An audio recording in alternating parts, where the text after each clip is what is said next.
Hello. Good morning, good evening, and good night, denizens of the library. My name is Grimoire Index, in case this is your first time here. And, yeah, this is Paranormasight, the mermaid's curse. Oh boy. Yeah. So we are going to be continuing on with this game. Last time we were hanging out with Sato Shiranami, where we found out that she was one of the people who actually consumed mermaid flesh and can now never die and lives to 800. She was also the person sacrificed.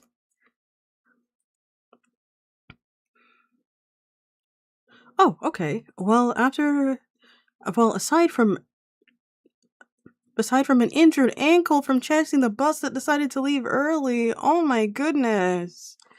I am so sorry. Oof.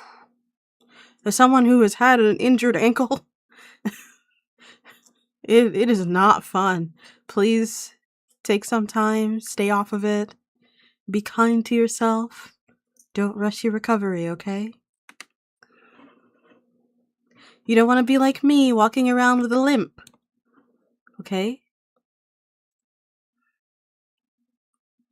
But let's continue on with Sato's story and see what we have to do. The tragedy of Kamishima, Sato Shiranami. Mysterious deaths continue to occur amongst the island's residents, and it is not long before the same tragedy befalls Yuza. Asami and the others are left helpless and overwhelmed by grief.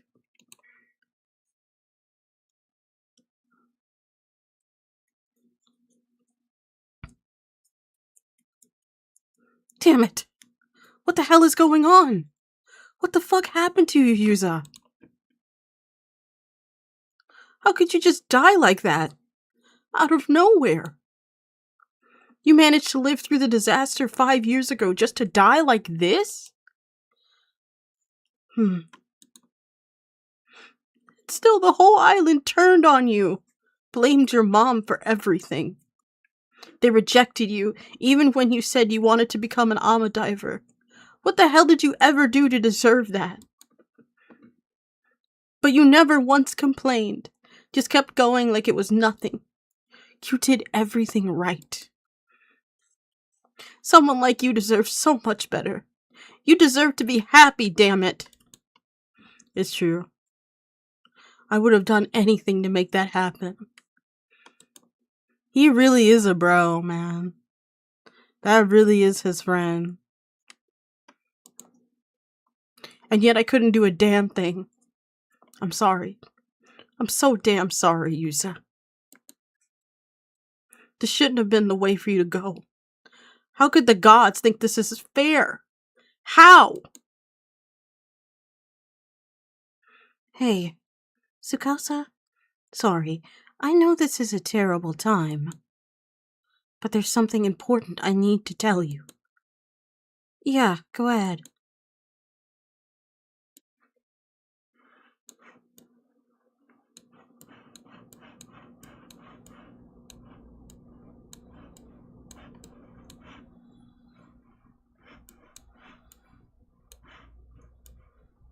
Hold on, we looking around a little bit.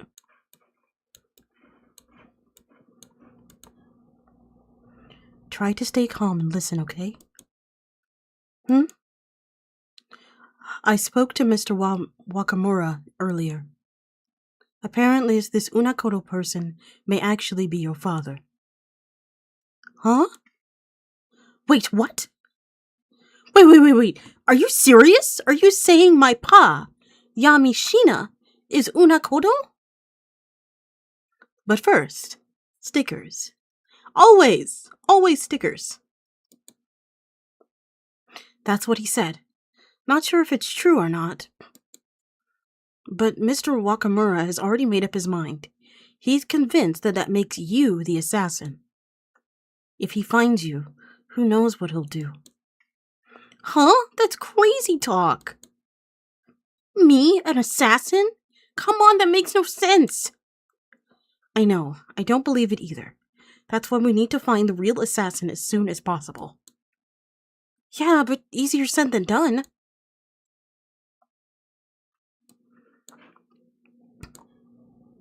There aren't many people around here, so it's nothing like the chaos in town. It's so quiet here. It almost feels like that whole nightmare earlier was just a dream. If only that were true.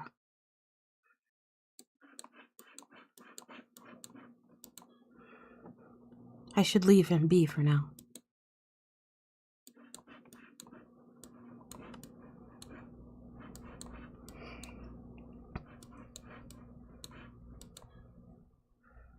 Sato. Tsuyu's gone, and so is Yuza. I never thought it would come to this. You know, I really like her design. She's so cute. She's got like the bunny teeth and everything. Like she would be when she like gets to like in her like older ages, she'd be perfect for some guy. Like when she like figures herself out, she'd be perfect. I'm scared. What are we supposed to do now? I didn't imagine to find a way out I didn't manage to find out any more about the curse of the raging waves. But right now, we have to find the assassin. Earlier down by the bay, I saw the curse's shadow again, as well as someone running away. Wait, the shadow! Sorry, I need to check something curse-related real quick. The curse? Oh, right, earlier I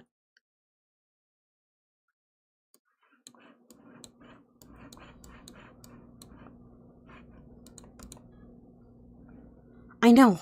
I can check with the hand mirror to make sure that shadow isn't nearby. Hold on, I'm gonna check behind me real quick. Hello? Or we're gonna check near our friend first. Hold on. Okay. There's my dude. Gonna check. God, this shit is scary. Hello? Whoa! Girl!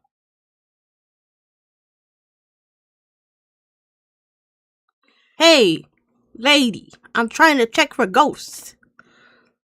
I guess the shock made me forget. Right before it happened, Yuza realized something important, but I'm blanking on it now. Huh? Something important? Yeah, Yuza said he figured out the condition that the curse needed to affect someone. I swear he said something being marked by something, but I can't really remember. He was just about to say who the culprit was too, and then, well, that happened to him. Marked? Ugh, I can't remember. Just thinking about that moment's making me sick. Oh, Tsukasa, it's okay. Don't force yourself to remember. I won't, but still, I do remember one thing he said. He thought the curse could only target women from the island, but now that he was targeted... Oh, hold on a second. I think I see what he was getting at. Sato, did you figure something out? Could the curse be using what this is a marker? What is the marker? Is it the... Hold on.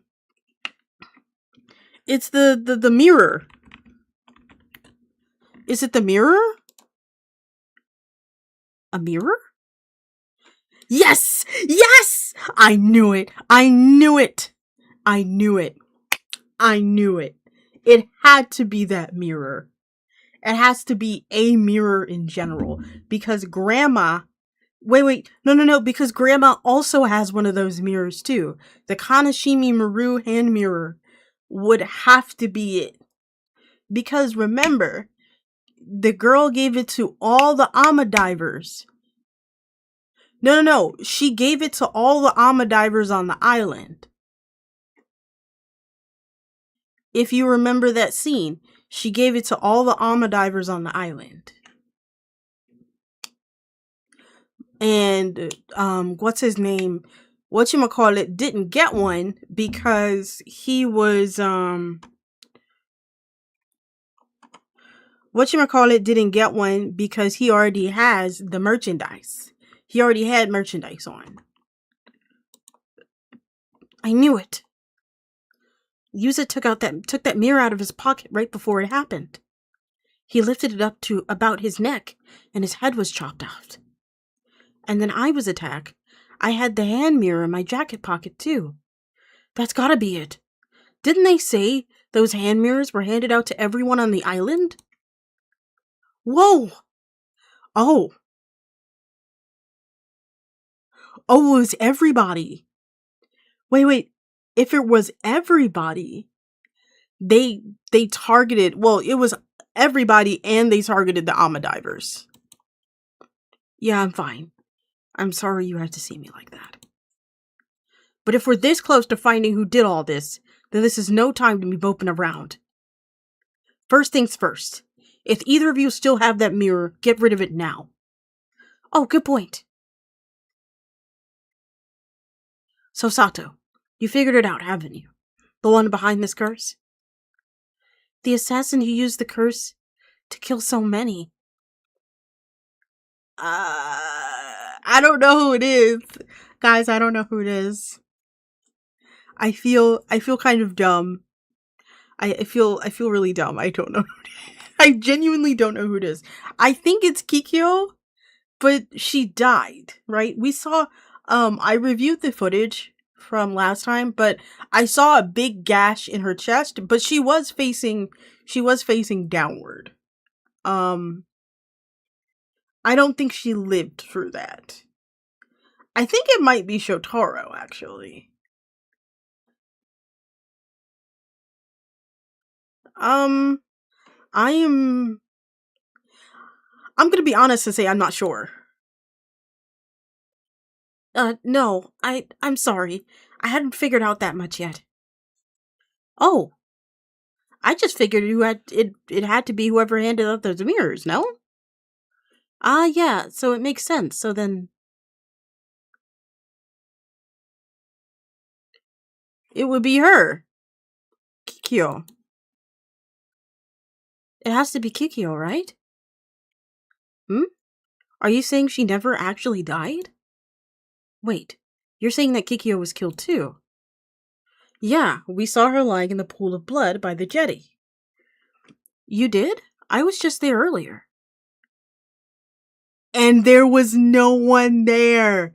Okay. So I was right. I just didn't believe in myself. This is what happens when you don't believe in yourself. My readers, always believe in yourself. Always believe. Always believe in yourself. Really? I guess someone must have moved her? In all this chaos? Who's got time to move a body with everyone panicking like this? Where would they even move her? There's so many dead. We barely have the time to lay... We barely have time or space to lay folks down and cover them up. That's true. Then maybe she never actually died? Managed to get up and walk it off on her own? But if Kikyo's the assassin, why would she let herself get hit by the curse's attack? Wait, if she managed to get up from death... I mean, I don't doubt it, but maybe she's an immortal like you, Sato? What? No way! Huh? What was that? You said it so casually, but I could have sworn you said that Sato is an immortal. Well, it's kind of a long story, but yeah, that's basically what it boils down to. So that's what happened earlier. That explains what everyone was talking about. Still, I don't think there are others like me out there. You think so? Is it really that rare? I don't have any frame of reference. I have another theory that's more likely. Asami, did you get a good look at Kikyo's wound? Ki- Kikyo. Ki- Kyoko. Kyoko? I think her name is Kyoko. Kyoko. I mean, not really. It was pretty dark out and we were kind of panicking. Wait, are you saying that maybe she wasn't actually hurt at all? The most likely explanation is that she got up after faking her death. Maybe she faked being a victim, using fake blood or something to avoid suspicion. So she waited for others to see and then just slipped away in the confusion? Oh, I guess the cat's out of the bag. Huh?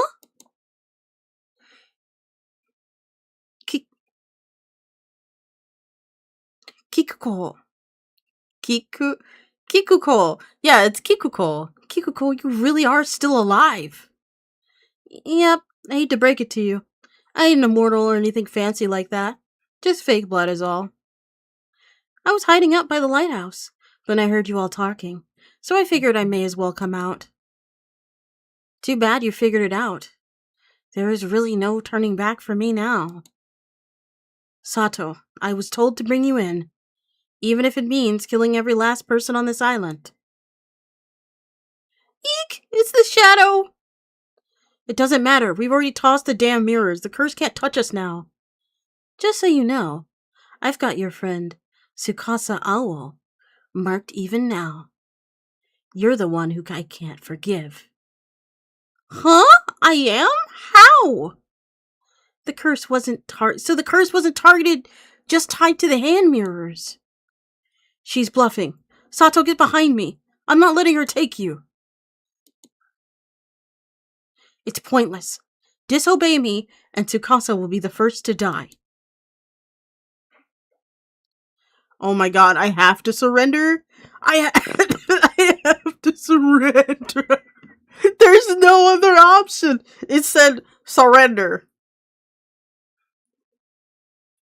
Do something about it.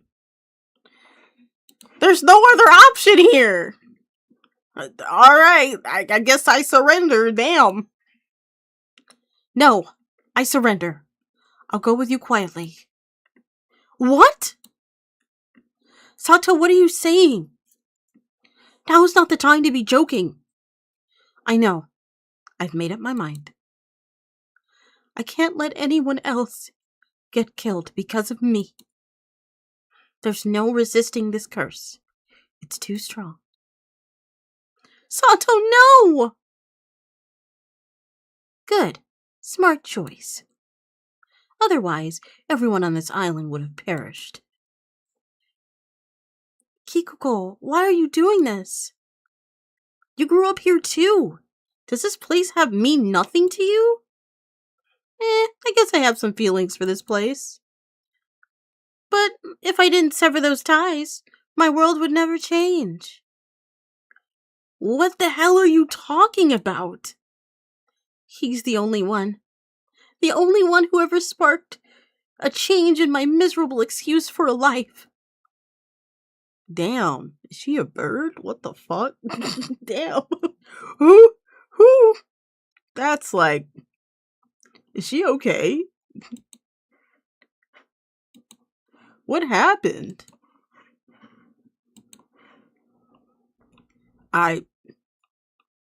What? Please tell me that old man didn't do his thing. Cause did the old man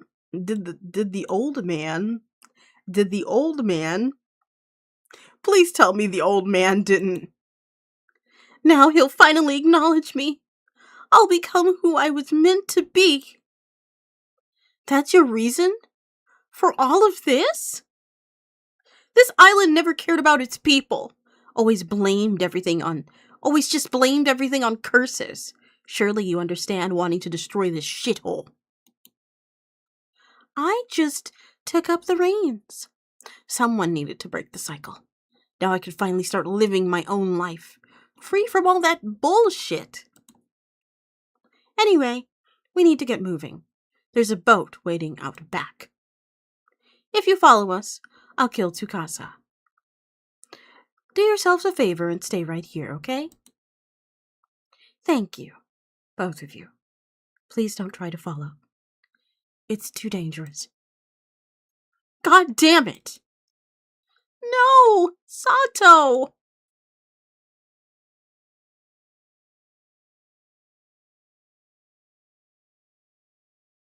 Unfortunately, can't have people knowing my identity just walking away. Especially not you, Tsukasa. Oh!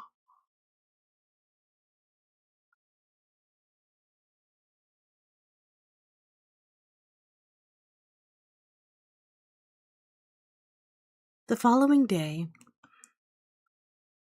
the bodies of Asami, Kumoi, and Tsukasa Owl were found beneath the lighthouse, collapsed together in a lifeless heap.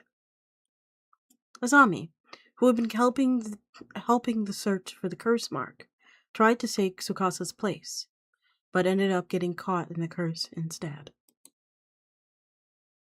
The tragedy that struck Kamishima didn't end there. Right after the assassin left Kamishima with Sato Shiranami, a new calamity followed. A violent storm, born of the curse of raging waves, erupted in the seas around the island. As expected, the curse could not be sealed away by the bronze mirror alone.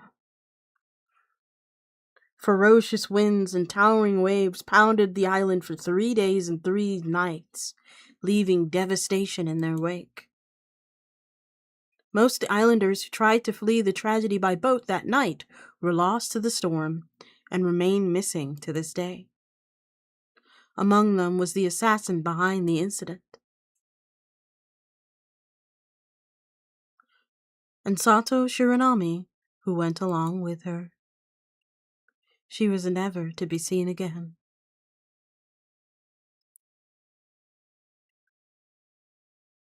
Oh, that's an ending? Already?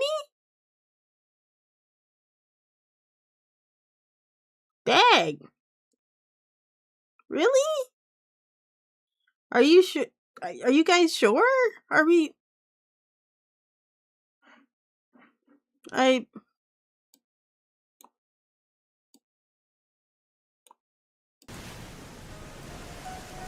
You guys aren't hearing the sad music this entire time.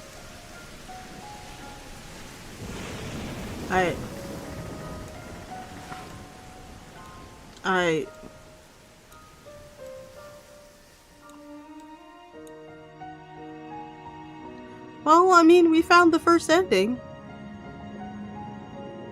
You have my heartfelt thanks for all your hard work thus far. And so the affair around Kamishima has reached one of its possible conclusions.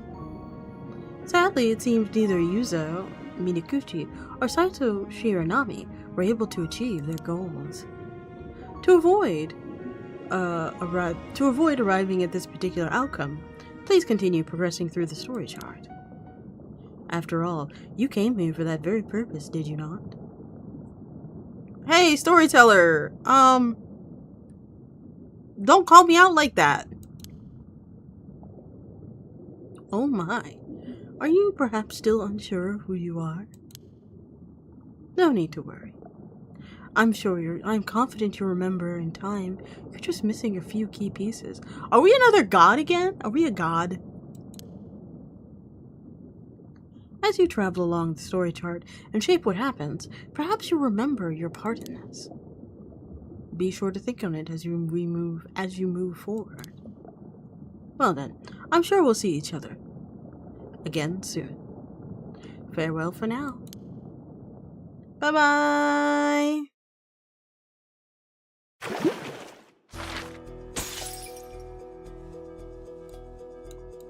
Alright, well, it looks like everybody is dead up there, So I guess we can start down here. But we'll start in after ads, after the ads have finished.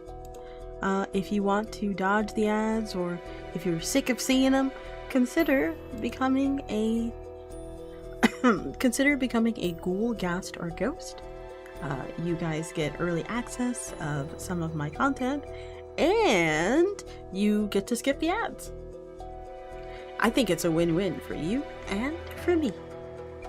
But if you do not want to do that, consider instead to watch on YouTube, like the video. I mean, if you're already watching on YouTube, like the video and, enjoy at your leisure later. But yes, we are going to AVI to see what he and Celeste are doing.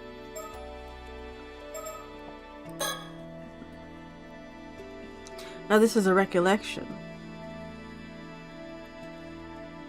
Arnav Burnham, a cheerful fantasy author, sets off on a trip to visit the mermaid legends of Ease Bay with his relative, Circe, her name is Circe Lunarlight, as his guide.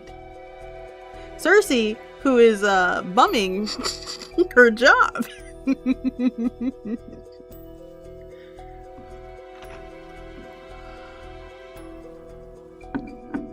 Whew. Okay, so I think the mirror is a part of it.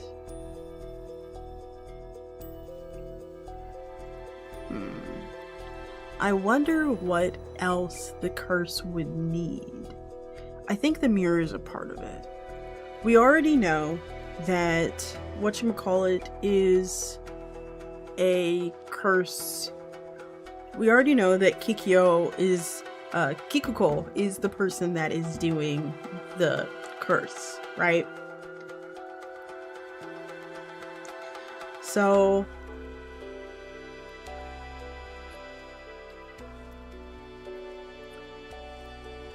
maybe it's the registry? I don't know. Does anyone else have any ideas? I'm trying to figure it out, honestly. Also, hi Ura, it's wonderful to see you again. Yeah. What is it? Either way, I think we should start this.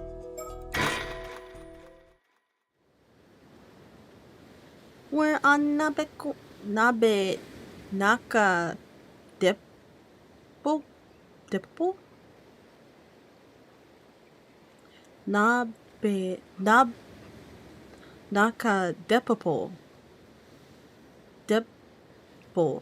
Napa Depo. Naka Depo.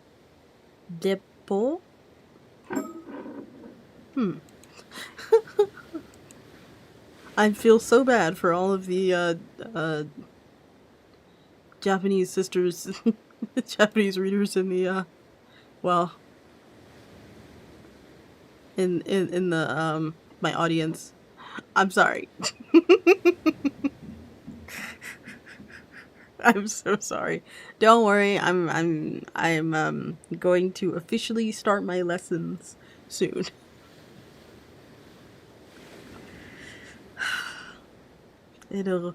It's about to be very hard. Welcome back from the ads. We have started AVI's storyline. After much hustle and bustle, we finally managed to make our way to Ease Bay.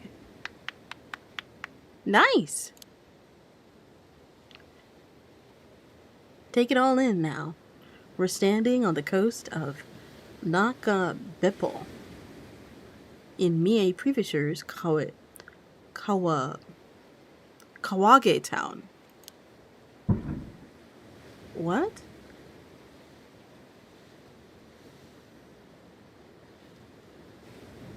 Which means this is the Sea of Ease. The connections to the eternal world How amazing. Indeed.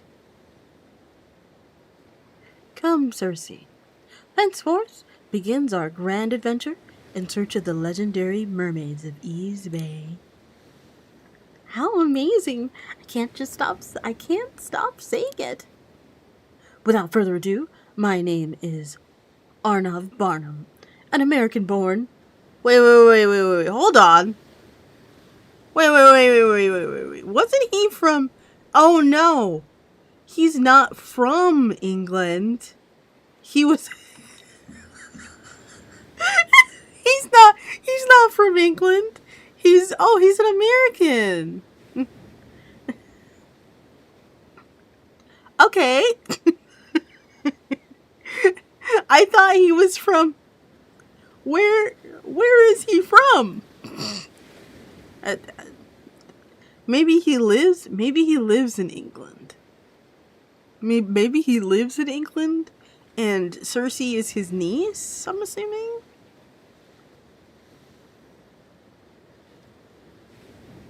Please, an American-born fantasy author. Please call me Avi. Who are you introducing yourself to, weirdo? Don't worry about it, honey. It's all for me. Oh, I simply thought a new beginning called for a dramatic flair. You don't? Sure. With that out of the way, perhaps my darling guide can provide some insight in the going-ons. Reverted to a previous version. Because I'm trying to figure out, because I swore he said he was from, like, well, maybe he lives in England? Maybe he lives in England and is from America. With that out of the way, perhaps my darling guide could provide some insight into the going-ons of this locale. Sure, I've got you covered.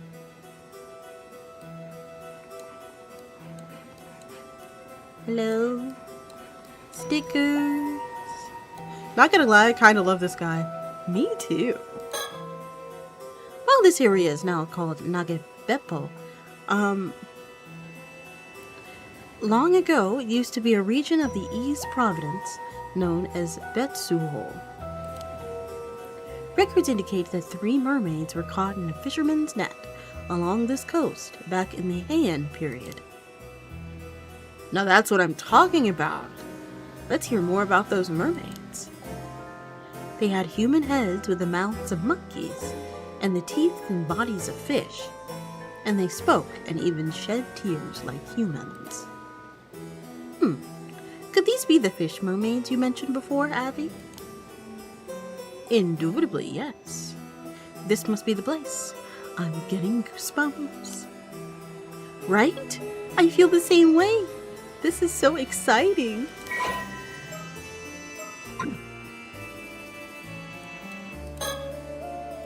This endless expanse of the East Sea, the eternal world may lie just beyond this horizon. After all, East Province is the land whither repair the ways from the eternal world.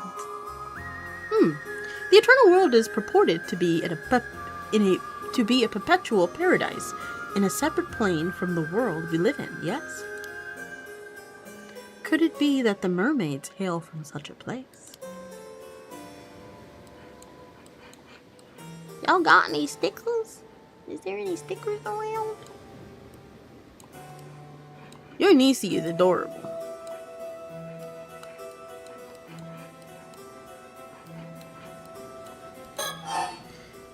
Talk about this place.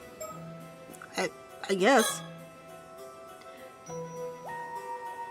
Kawage Town might be located right next to Mie Prefecture's modern Sioux City, but there's something you have to keep in mind.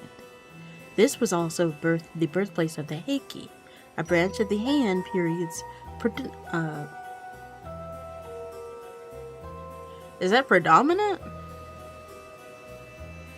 Tara clan. If you're going to talk about East Providence, then you absolutely have to mention the Heiki. I do have a passing understanding of the topic. the Heike took part in the Genpei War, correct? That's right. That was the war in the Heian period, where two great samurai families, the Minamotos and the Tara, locked horns and really got into it. They were scrapping. Amongst the Heike, Tara no Kimori was a particularly famous figure who appears in many creative works concerning the event.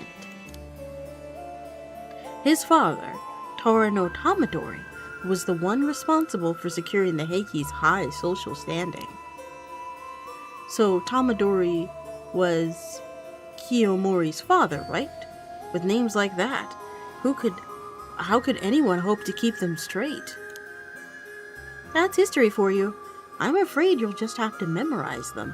I think that was for the player, actually. Was that for the player game? Was that for me? I'm not gonna memorize that. I suppose you're right about that. Then memorize them I shall. Apparently, Tadamori was born in Sioux City, in a place called Ubishina. Ah, so that's why they call this place the birthplace of the Heike. Okay. This young lady is a distant relative of mine, the third daughter of the Lunarlight family. The Lunarlights have been in the business of demonic exorcism in England for over several generations now. As such, young Cersei has received education on this rare subject from a young age, and is now an apprentice exorcist. In order to continue her training, or more like simply because of her interest in the area, Cersei has come to Japan to study abroad. Hearing such news, I sought to employ her as my guide for this mermaid hunting expedition to Ease Bay. She is apparently quite fond of Japanese myths and folktales, and has already explored a number of areas concerned with the occult. Interested in visiting Mie Prefecture at least once during her stay, she immediately agreed to my request.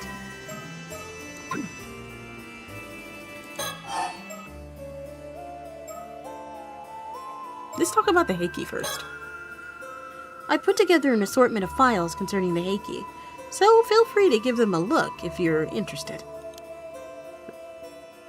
You have my heartfelt gratitude. Oh, there's one thing I should warn you about, though. Oh? This group sometimes gets referred to as the Izetara as well, which may make things a little confusing. I'll go ahead and label it as Heike. Does it really matter? Aren't they all basically the same thing? Not exactly. You see, the term Izetara refers to the Tara clan as a whole, because it originated in Ise. On the other hand, people generally refer to the family with the clan that included the Tadamori and the Kiyomori as simply as the Heike. This family features predominantly in the stories that we're interested in, so I'll use Heike most of the time, and plus it has a nice ring to it. Either way works for me, so do as you like. The Tale of Heike also used Heike. You're awfully particular about this, but I rather like that kind of fastidiousness. Actually, let's take a look at the file that she so cautiously gives us. There's a lot.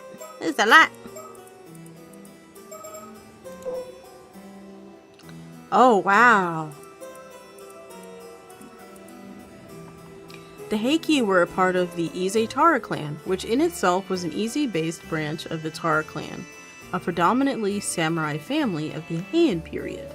Although the Ise Tara clan was greatly influential, Heike refers particularly to the prosperous lineage of Tara no Matsumori, Tara no Tadamori, and Tara no Kiyomori.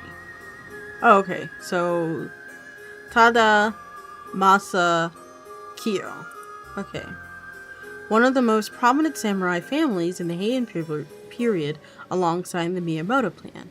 The Tara clan was originally based in the Kanto region. However, following the Tara no Masakado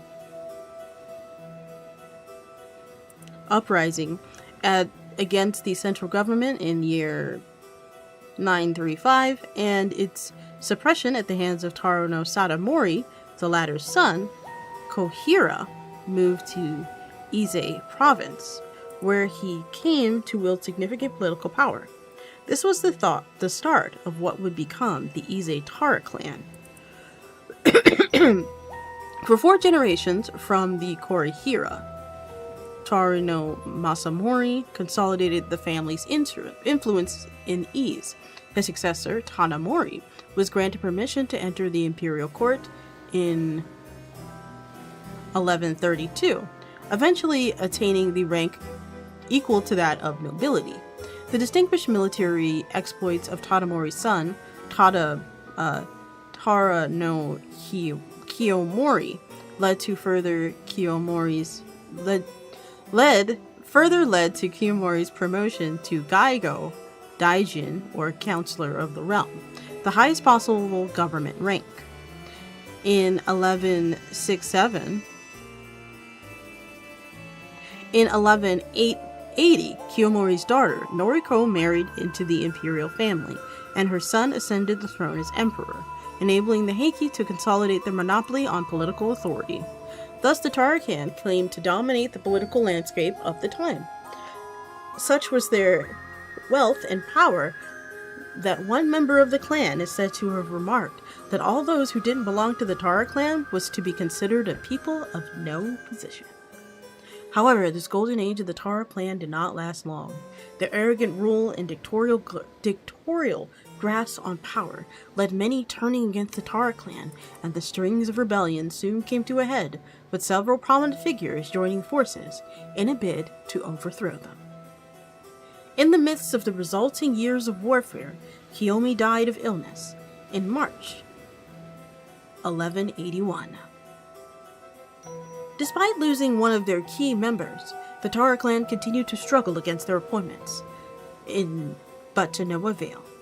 In 1885, they were finally defeated in the Battle of Dan no Ura, and many of its members, including Kiyomori's grandson, Emperor Antoku, who was still a child at the time, were lost beneath the waves of Dan no Ura, burdened with unfulfilled ambitions. It is said that the Kusanagi no Tsurugi sword, one of the 3 imperial regalia of Japan, regarded since ancient times as a symbol of imperial authority, was also lost to sea that day. Wow. There was a sword involved too? Y'all fought on the sea? Oh, and this is what... Wow.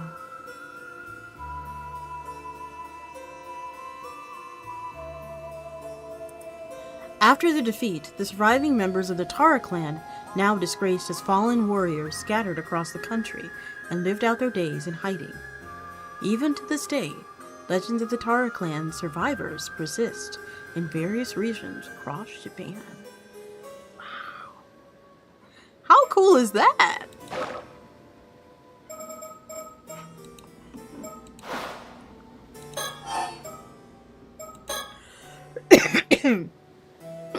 Excuse me, ouch. This is the metropolitan center of Mie, a locus for historical events. I guess that makes it the perfect place to start a new journey. Can we get back to those mermaids you mentioned? What became of those 3 that were caught in the fishing nets? At the time, the lord of the area was Taro no Tatamori. You didn't already forget him, did you? Well, the fishermen thought the mermaids were a fascinating find, so he placed 2 of them in boxes and presented them to Tatamori. Oh ho! Lord Tatamori must have been well pleased with that. How could he not be? It was known that eating the flesh of a mermaid grants eternal life. Actually, Tadamori evidently said that they were disturbing and gross, and refused to accept them. Ugh! What a waste! However, the fisherman cut up the remaining mermaid and ate it himself. So what happened to him? Well, the fisherman said it was pretty tasty.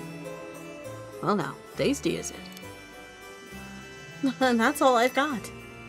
That's it? That's all I can find in existing records. Then the act of eating a mermaid's flesh alone may not produce any results. I suppose there may be other requisite conditions, wouldn't you say? Well, considering the sheer number of eyewitnesses' reports concerning mermaids, it is odd that there aren't more immortals walking around. There don't seem to be any records about what happened to the mermaids that Tadamori refused to accept. I suppose it's possible that someone in the Heiki clan snuck off with them. Now that's a hypothesis I can get behind. Oh! Can you? I don't know, Abby. Talk about the Heiki. Anyway, after a number of events, the Heiki would go on to lose the Battle of Dan no Ura and be completely eradicated. I believe this one. The Dan no Ura is found in Kyushu. It's Kyushu. There you go, Kyushu. Bingo! The clan was chased out of Kyoto and pushed further and further west until they were eventually wiped out there. It pains me to think of such a resplendent, glorious clan meeting in such an ignominious end. There's more's the pity. That's why the Heiki's resentment is particularly strong, and many remnants of it remain even today. Shrines and monuments have even been erected throughout the land in an attempt to quell that resentment. Ah, and now we reach your particular field of expertise. Because the clan fell from such an exalted position so abruptly, that resentment is exceptionally persistent and quite pervasive. Crocodile. Hello, crocodile. Welcome in. That said, famous places related to people like Taro no Kimori are well attended by worshippers, so they're relatively stable. It is the puffed up and pretentious Heiki clan members that no one even remembers who cause the most trouble. Hi, hope everyone is doing well. I'm sure everybody's doing great. And hopefully someone's off their ankle right now. You better be sitting down over there. I seem to recall a number of individuals going so far as to claim those outside the Heiki clan couldn't even be considered human. But if that's the case, are we really safe here? Don't you think we might find ourselves assailed by these lingering grudges? Much of Ise Providence is protected by shrines, and the area is suffused with spiritual energy, so we're probably safer here than most places. But that's just the land itself. Objects and people that the resentment has seeped into are a different story altogether. That's somewhat troubling to hear. Hold on. just making sure there's nothing going on.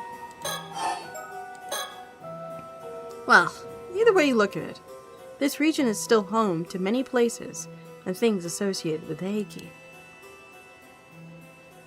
Excellent. I believe I've gotten a grasp of the situation at hand. It's time for a sip.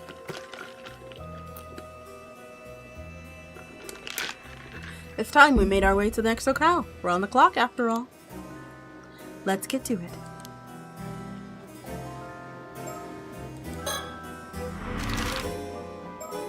Anno town. Anno. We're in the 80s. It was acceptable in the 80s. Well, it seems now we've arrived. And where are we now, Cersei? This is an area in Ano Town known as Kusawa. Kusawa is quite famous because of the Yao Binu legend. I'd be surprised if there was anyone who hasn't heard of it. I'm sorry to say I've never heard of it. AVI. Wait, really? Come now, don't act so shocked. You can't expect me to know every little thing. Besides, I'm not even from this country. Spoken like a true American. The very reason I requested you to be my guide is so that you could teach me about things like this.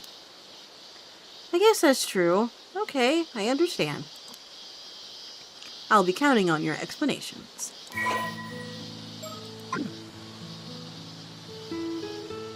Okay, before we hear what she has to say, let's go look for some stickers first. Anybody see any stickers? Any sticker? Oh, this is such a cute little outfit she's got going on. I love my little niecey. Why are we standing in the middle of the road? Like, that is not something that we do. Well, I don't know. We don't know. Yeah, we don't know where Avi's from. He might be from, you know, where roads are. You can walk down the roads. What's down there? Some sort of shrine? This shrine is apparently dedicated to Sugawara.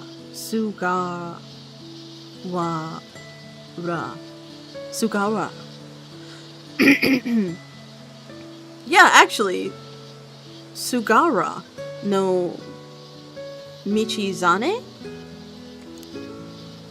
We should go pay our respects before we leave. Okay. Ah, the fabled beauty of the serene Japanese countryside. It really is charming. Oh yes, the insurgent chirping of locusts combined with the unrelenting heat. This is a Japanese summer, all right. It's fascinating to think that such a peaceful place could be home to such profound historical events. I'm practically jittering with excitement. I can see that. Let's try to keep a cool head, shall we?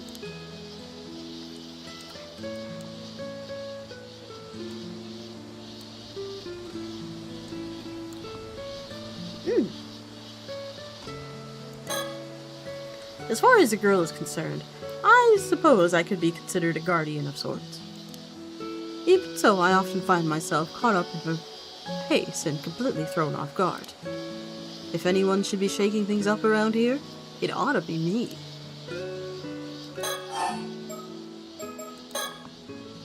The legend of Yao Bikuni originated here in Kusawa, Ano Town.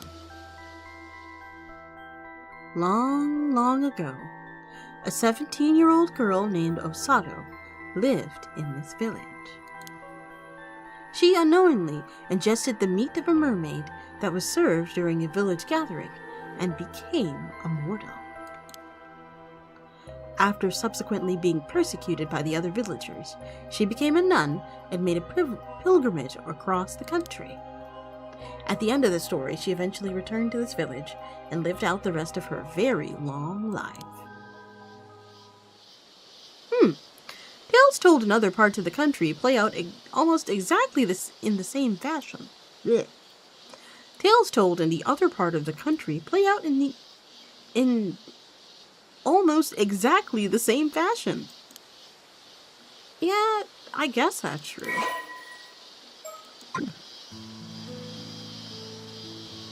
Oh, it looks like ads are getting ready to start in 2 minutes. So, don't worry.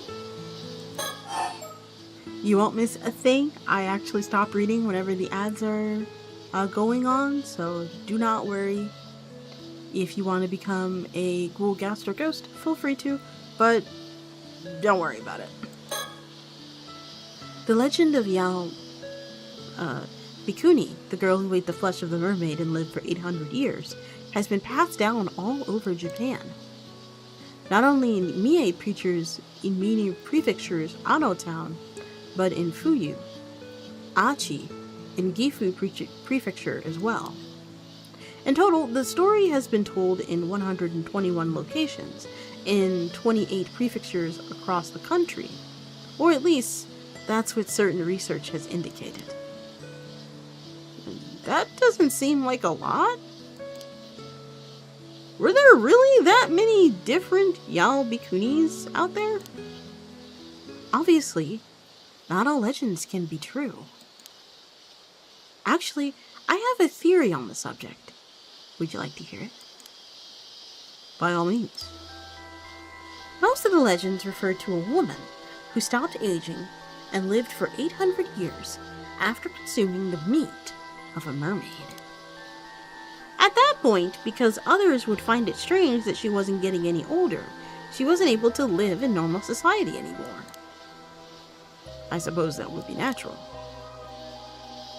And that would explain why she withdrew from the world and became a nun. Exactly, and that's how she got the name Yao Bikuni, the 800-year-old Bihi. Oh boy. Oh boy. Oh, I missed that. What was that? Oh boy.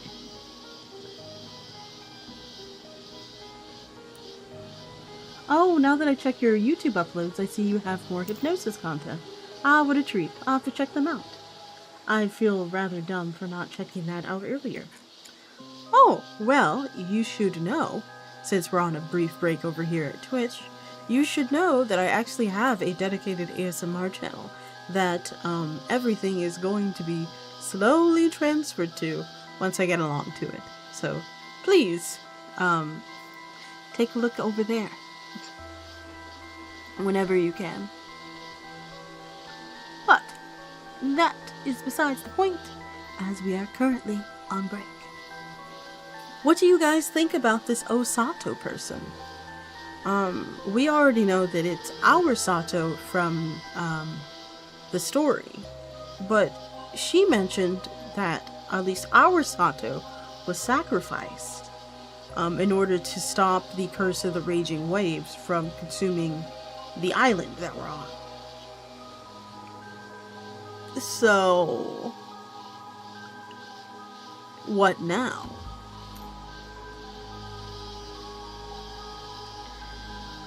I personally believe that I think both things are true.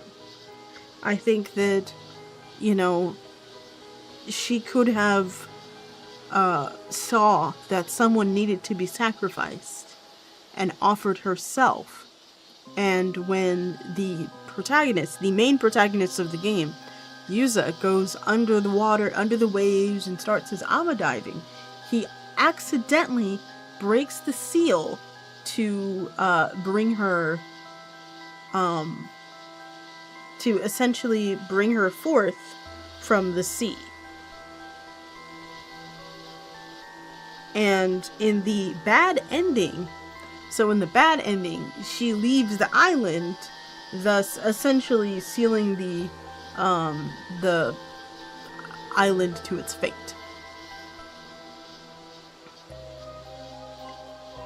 And speaking on the curse, right?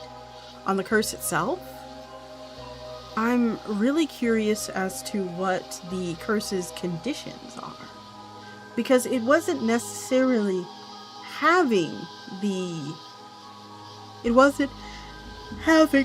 having the mirror. Because the curse killed, technically the curse was going to kill Tsukasa regardless. The curse was going to kill her. And it was just that Asami got in the way. These are previous characters. If you weren't here earlier, you can watch a little bit earlier in the VOD to see what happened. But he got in the way of the curse, and it hit him, and then it killed her.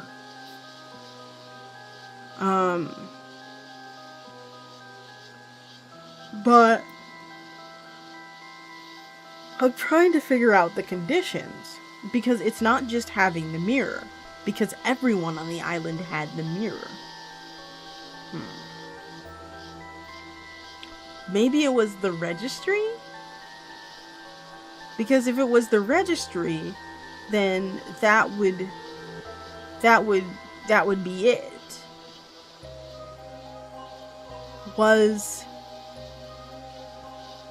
Wait, but Sato wasn't, but I don't think Sato was on that registry.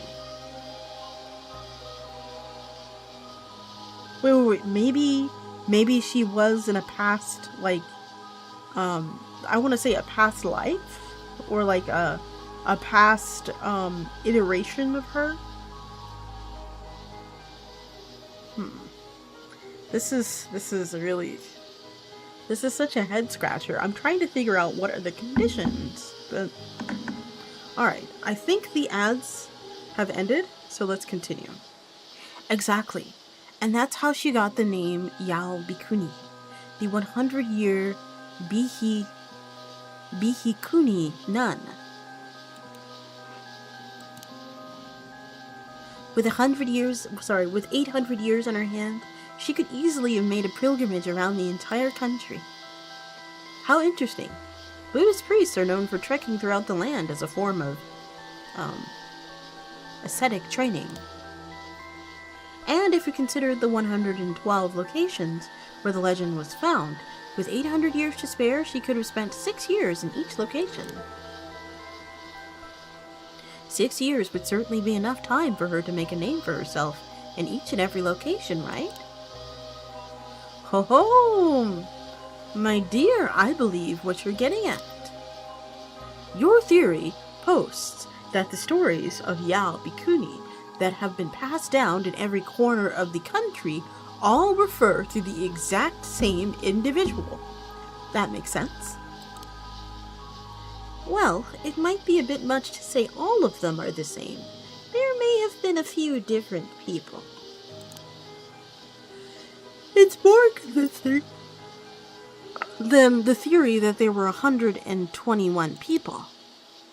I also think that the Yao Bikuni of Wakasa province is more likely the origin of the legend.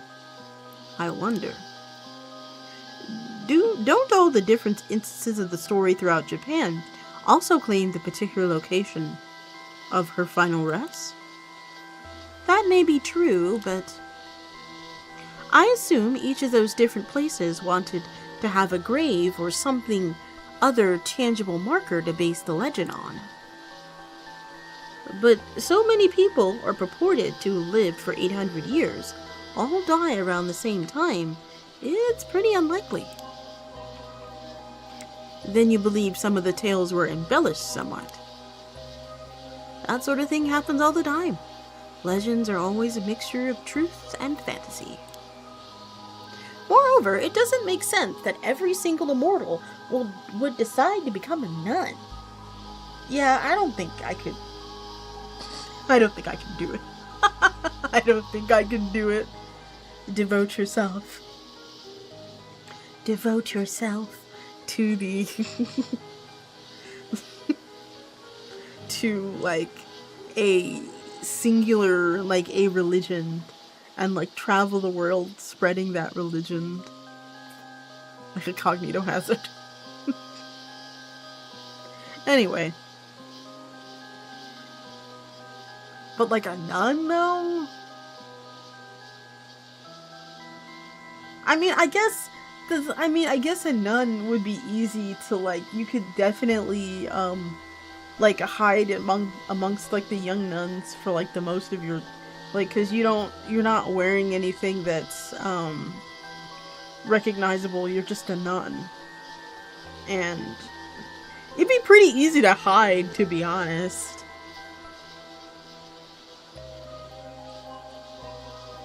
Oh, excuse me. There were likely some places that simply believed that Yao Bikuni was a term for an immortal. Rather than a nun, for all we know, she said, I'ma be that, I'ma be none of that, and became an Amma diver. Oh, wait! Yes, this is exactly what I was saying. What if in one of her iterations, she was an AMA diver. And that's how she got on the registry. What if whoever this person is who has the registry knows that Sato was an AMA diver at some point? Boom. That's actually pretty insightful. Many legends are based on simple semantic misunderstandings. Now, wait a minute. I won't stand here and let my dumb joke actually become a salient point of discussion. Let's drop it then. But still, if one were to somehow live for 800 years, that person became an immortal after the Kamura period could still be alive today. True. And if so, I'd love to sit them down for a long chat.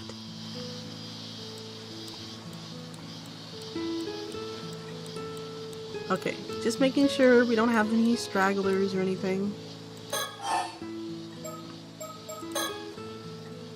Can Kusawa's legend of Yao-Bikuni be true? There must be falsehoods and fictions mixed into the tale, surely. Who knows? Ease province isn't that far from Wakasa province, after all. She might have simply just walked from here to there. The fact that the stories from each different area are so similar does make me wonder if they didn't get mixed up somehow. You think the legend might be an amalgamation from the stories from various locations? Exactly. But then again, the immortal in the story from this location has her own name, which gives the legend a certain verisimilitude. Indeed it does. I guess we can assume that the girl with that name really did live here long ago. Then something must have happened to make people believe that she had become an immortal. It's reasonable to assume that her story then got mixed up with various legends about Yao-Bikuni from around the country before being passed down. Of course, the exact timing of these events is still unclear, but that does present an interesting possibility. She could be very well living in this village. Wouldn't that be a compelling development?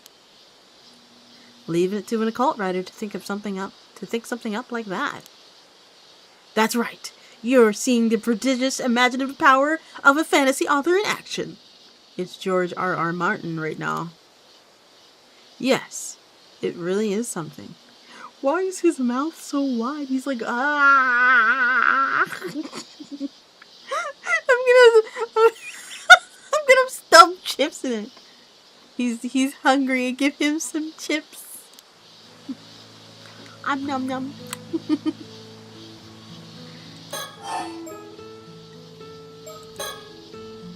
But the fact of the matter is that almost no traces of Yao-Bikuni remain in this village. Even her grave, which is referred to as Lady Yao's tomb, has never been located. But then, did we come all this way for nothing? Well, it might have been a direct connection, but there is something one should always consider when discussing Ise. The Tales of Ise. Have you heard of it? It's the oldest extant collection of Japanese verse compiled sometime in the Heian period. I'm not familiar with it. But I have heard of the tale of Genji and the tale of Heiki. Is it anything like those? Well, those were also stories written in the Heian period. That's where the similarities end. Nice try, though.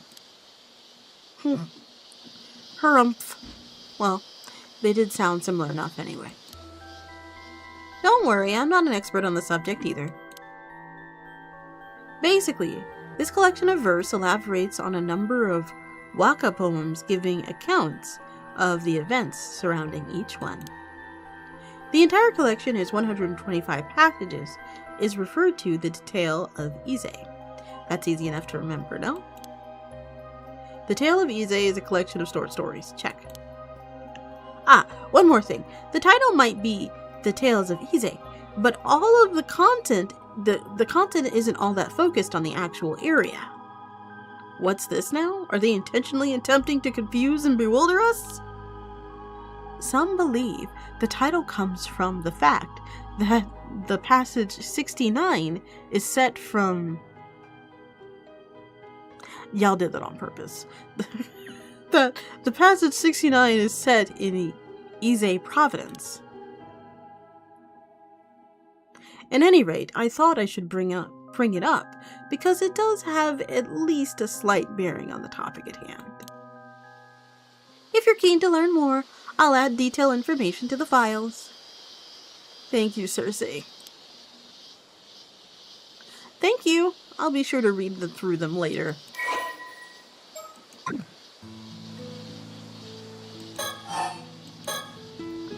There is one other thing we can learn from the Tales of Ise.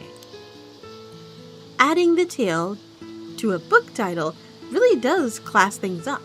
You should keep it in mind. It was apparently all the rage in the Heian period. Oh, I couldn't agree more. My next work is certainly going to be a tale of... Well then, I suppose this brings this particular subject to a close. On to the next. No rest for the wicked, I say. Time to tackle the next mermaid myth. Sure.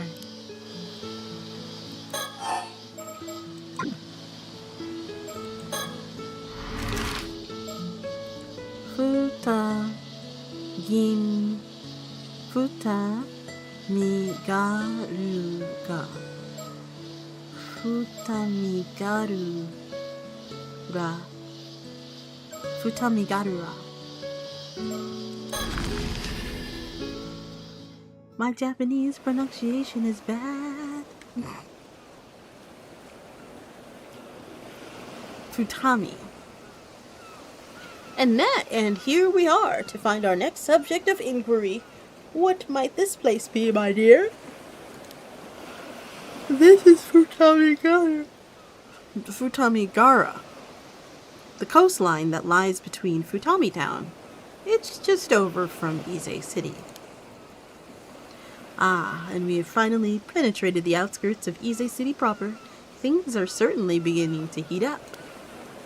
I inferred that Ise City was the prefectural capital from the fact that Mise Prefecture was once known as Eve Province. Not bad, eh? Well, I can understand how you would arrive at that conclusion, but the truth is, Mie Prefecture is composed of 4 separate provinces: Ise, Shima, Iga, and Ki. Ah, is that so? But that doesn't change the fact that Ise City is regarded the spiritual capital of Japan, making it a very important location. Very interesting. But the sun has already begun its steady descent, so perhaps we should pick up the pace a bit. Let's take a look around and look for the snookers.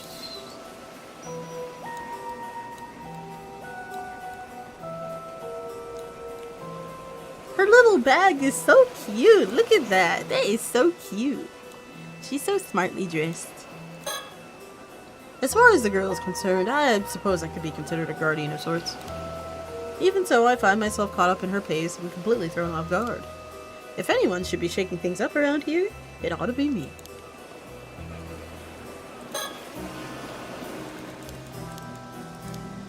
Okay, come on. Let's talk about the mermaids. So, does this place have any legends featuring mermaids? It does. The record, called the Kangenki, was written by the people of Hiroyuji Temple after the Kamura period. In that record, there are a total of 6 instances of information concerning mermaids. 6, eh? That's certainly promising. One of those entries describes a sighting here in Futami Ease Providence. On April 3rd, during the second year of the Enbun era, which would have been 1357. So they even noted the exact date. How fortuitous. The passage is as followed.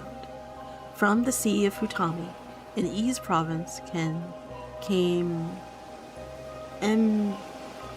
Enmeiju, delivering perpetuity. So what exactly does that mean? My guess is that a mermaid was spotted in the sea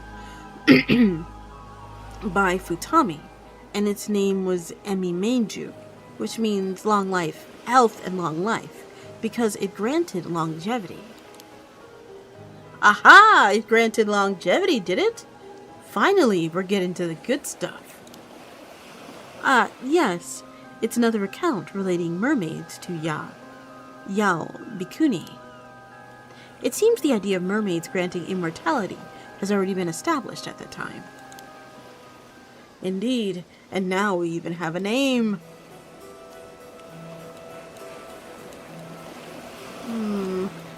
Just making sure I'm not missing anything, you guys. Futamigare's sea is famously said to purify the body, so many visitors to Ise Shrine come here as well. The scenic beauty of the location even has been featured in poems from antiquity. It certainly is easy on the eyes. The strands of pine trees along the shore make for quite the striking image. To make it even better, the embankment we're standing on offers a 360 view of Ise Bay. It makes you want to get out on the very edge and take it all in. It really does. Being surrounded by the bay like this is such an enchanted feeling. What a breathtaking view.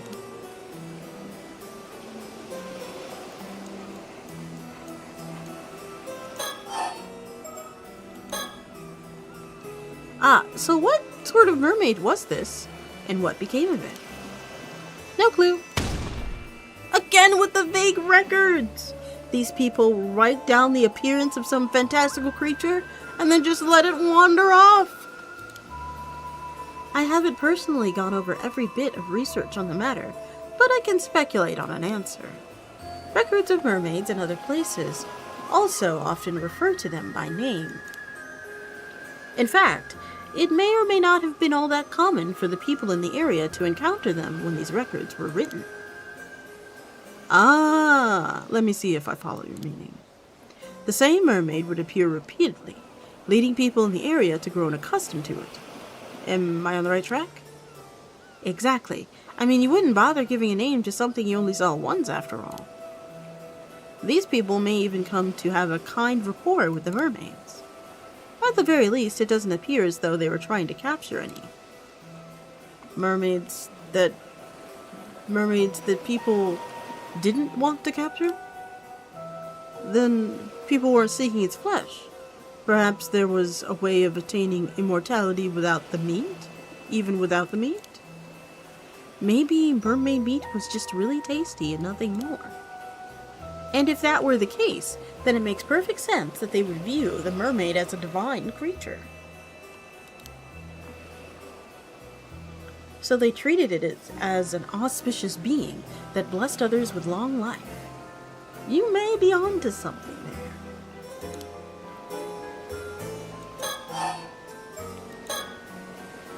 This makes me think of that theory you mentioned about how there may be two different kinds of mermaids. Oh, you remembered? I stand by my theory. There's the fish mermaid, who looks more like an aquatic monster or a beastie. And then there's the human mermaid, which resembled a demi-human or a nymph. Indeed, that's the simplest way to describe it, anyhow. Assuming the mermaids in question had a name and formed relationship with humans and granted longevity, it stands to reason that it was of the human mermaid variety. You have a point. The mermaids we've encountered thus far have all been caught in nets and appear to be more fish-like mermaids. It seems more likely, then, that the mermaids who grant longevity are actually these human mermaids. I feel like it would be a lot darker to have to cut up a human-looking mermaid, I guess. Interesting. That in turn would suggest... My word. Would this mean that one could become immortal without eating their flesh? I'm not sure. The countless legends that reference the need to consume their flesh. But I can't help but feel like there's more to it.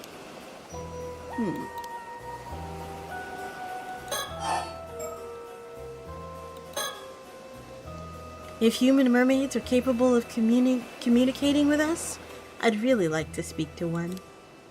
Agreed. Speaking of which, this is entirely unrelated, but there's something I've been wondering. Do you mind? What? But our conversation was just getting good.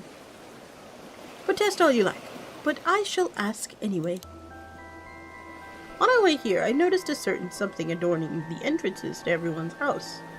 What is that? Oh, these are Somen, Shirai. These are Somen Shorai talismans. Somen Shorai? Yes, although most of Japan they're only hung around the new year, but here in the Ise Toba Shima region, they're traditionally left up all year long. Interesting. I can add more detailed information to the files for you later.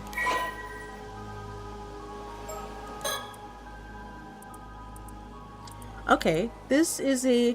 Okay, ads are getting ready to... Ads are starting in 4 minutes, so I'll read that when the ads start. What is it? What? What is it? Now you're making me antsy. Is there someone around?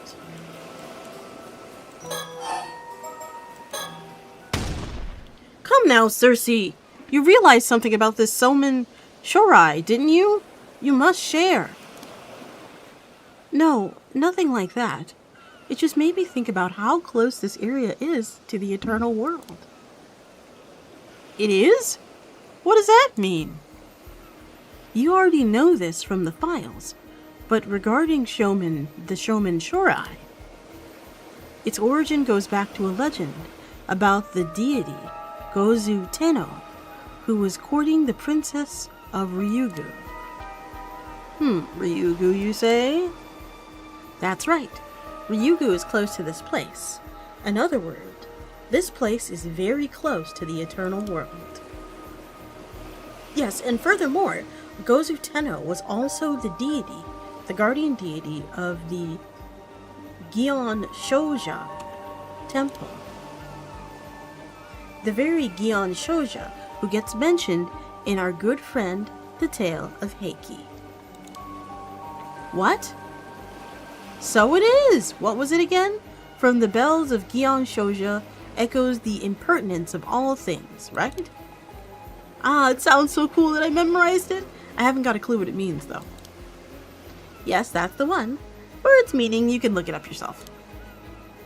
Fine. So what you're saying is, Aishimiya is a land deep with ties to both Ryugu and the Heikis.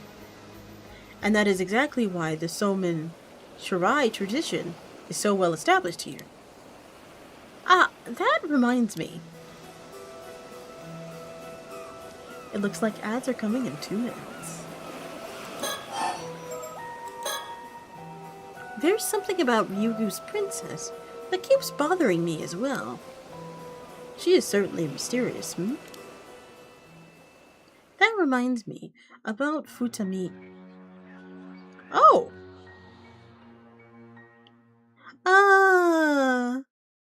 Oh, it's Anime. How you doing? It's been a while, hasn't it?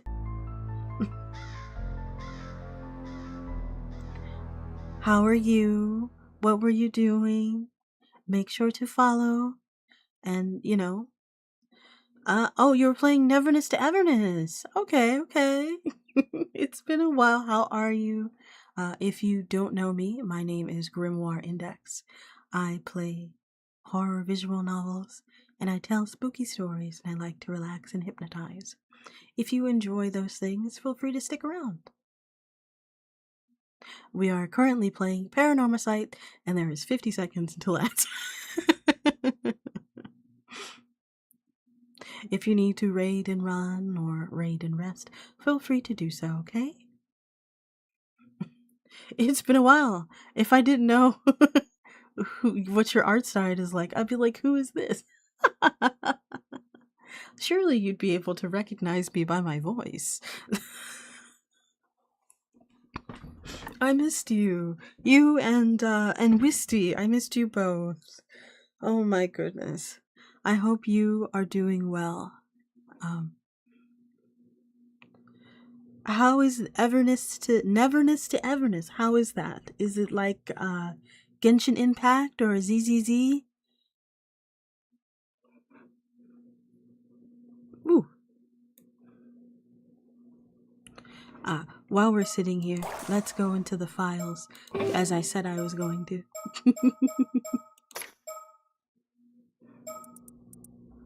Because there was the Soman thing. Soman Shurai. Okay. The Soman Shurai. This is a type of talisman inscribed with the characters Soman Shurai Shizon, which meaning descendant of Shomen Shurai. These talismans come in various forms, ranging from smaller objects such as paper slips, wooden tags, or hexagonal wooden charms to larger objects such as hoops made of intertwined mecanthus or a shiwanawa, which are sacred ropes used in ritual purification. Ooh.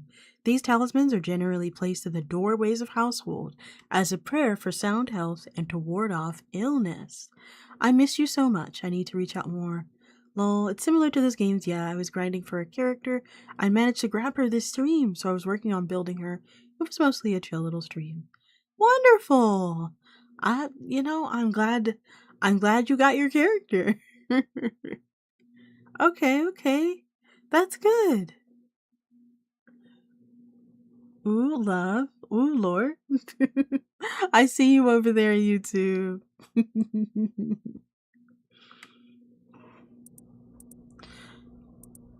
Okay, let's continue. But I'm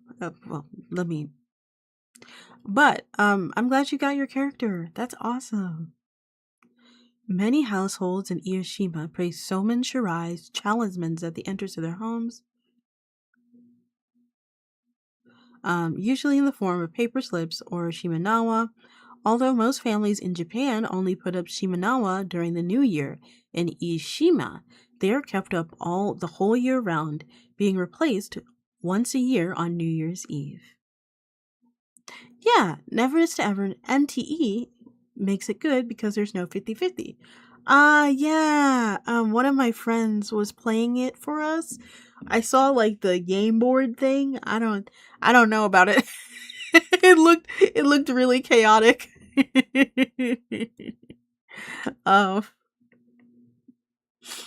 Shomen Shirai originates from the name of the central figure in the legend of the same name.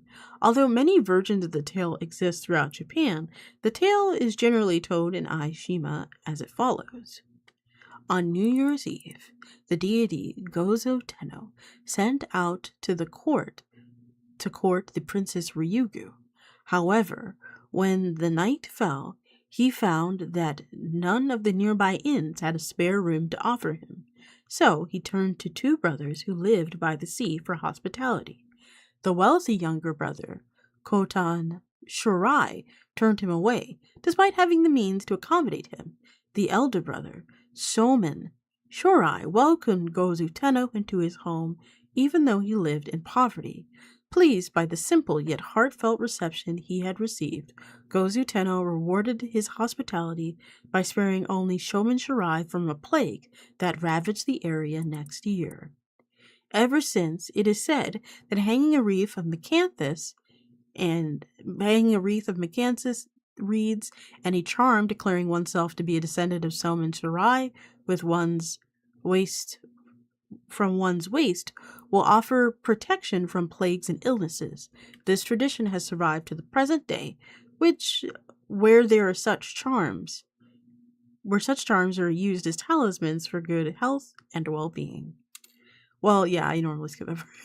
You just skip the map, the entire crazy map thing. I would too. All right, let's get back to their conversation. But that is very interesting. So these people essentially put out these reeds and rope together to essentially ward in good health and ward off illness. That's kind of cool. Let's continue. That reminds me about Futimigara. Oh, it's nighttime now. Alright. Beautiful, I'll BRB. I need to get food. I'm starving, so I'll lurkies for now. Feel free to lurk. Enjoy your time. Dearie me, how time flies when listening to your lectures, Cersei. Sun has already gone down. I suppose I got carried away. Sorry. Well, if that results in such a lovely view of the sea at night, I'll not complain. You're right. Just look at all those stars.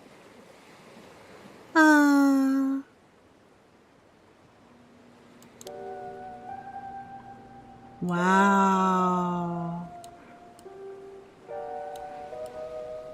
Okay, game. I see you. This is gorgeous. Is there anyone creeping up behind us? Okay. Just making sure.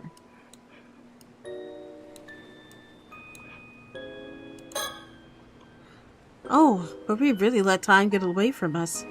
Look at how dark it's gotten. Without the light from the stars above, we'd be lost in pitch darkness.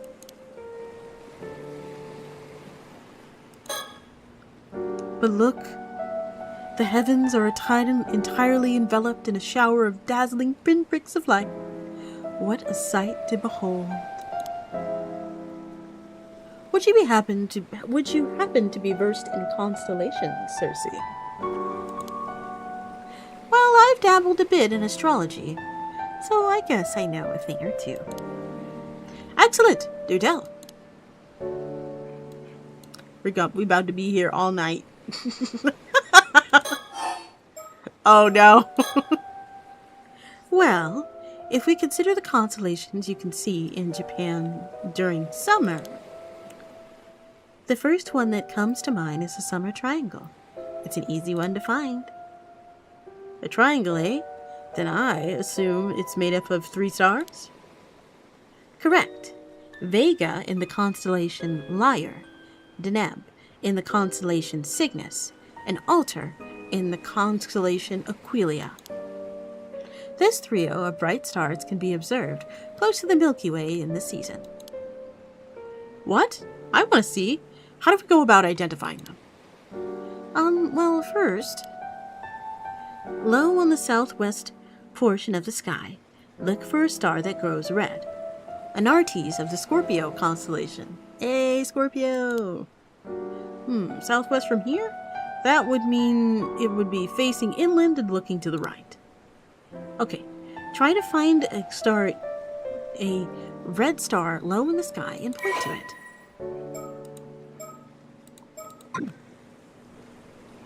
Oh, is it my turn? Wait, I do believe I found it. The star just there with the reddish tint. That must be Anartes, yes? Correct, that is indeed Anartes, the brightest star in the Scorpio constellation. Yep, because there's Scorpio right here. Haha, I found it all by myself. Why, I'd make quite the celestial cartographer if I do say so myself. I hate to rain on your parade, but you're supposed to be looking for a star in the summer triangle, so please try again. Egad, that's right. Why not try looking straight up from Anartes? I bet you find Vega in the sky's zenith. Give it a shot.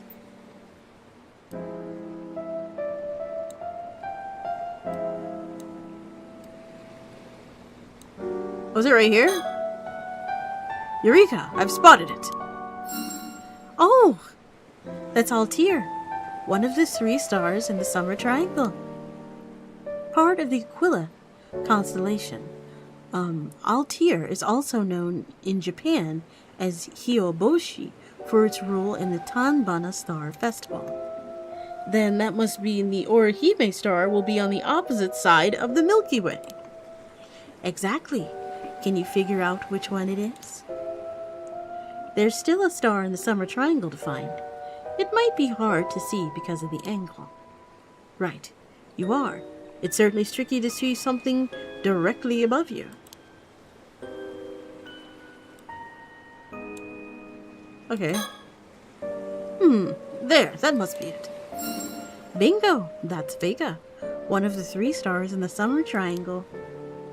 In Japan, Vega is also called the Orihime star, and it is famous for its connection to the Tanbata Star Festival. Ho ho! That means I managed to spot both Orihime and Hikoboshi. It's as if I've drawn the 2-star crossed lovers with my own hands. How overjoyed they must be.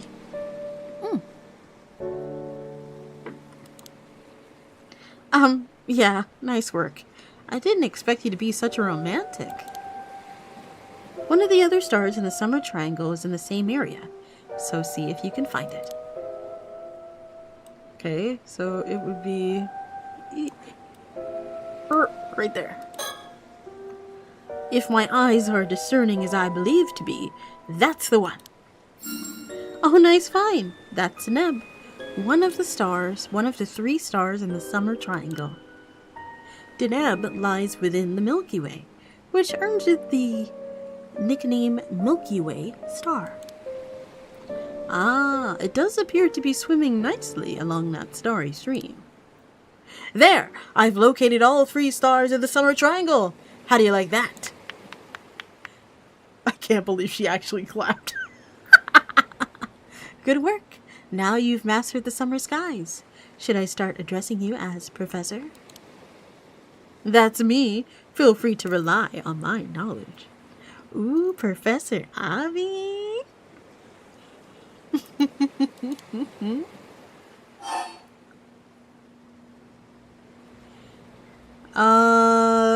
Is Altair. Alright then.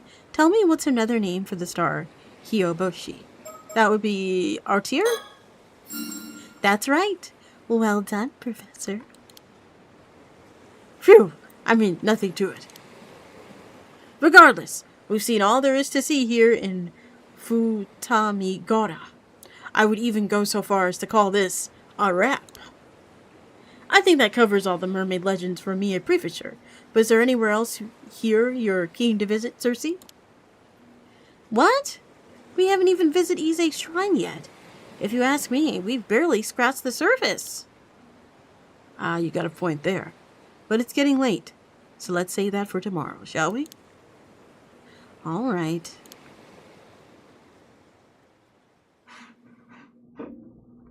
The next day.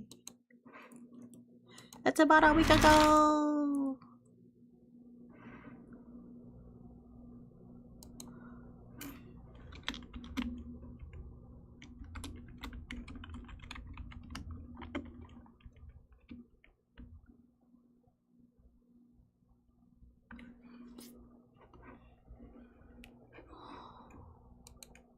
Oh no.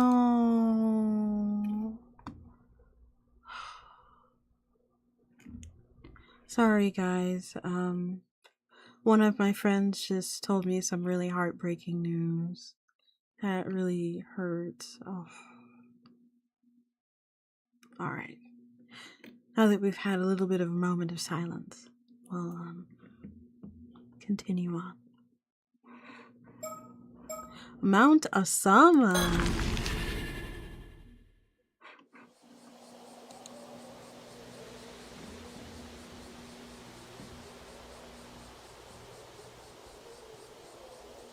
Wow. Talk about a gorgeous view. It is something, isn't it? This is Mount Asama's observation platform. It overlooks Toba City on one side and Iza City on the other. So that's Toba City over there? What's Toba City got going for it? Well, the first thing that comes to mind when talking about Toba is Toba Castle, built in the Sengoku period by none other than the pirate daimyo Lord Kuki, who at one time led the Kuki naval fleet. Oh, that's more exciting than I anticipated.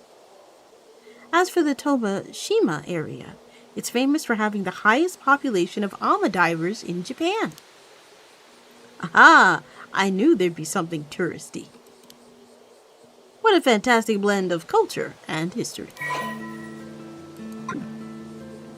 Ooh, I love this track. This track's my favorite. It's time to look for stickers. Stickers, hello, stickers. Stickers, stickers, stickers, stickers, stickers, stickers, stickers, stickers. What was that? Hold on. Cersei. She's packed and ready to venture forth since the early hours of the morning. Sorry, eyes itchy. Though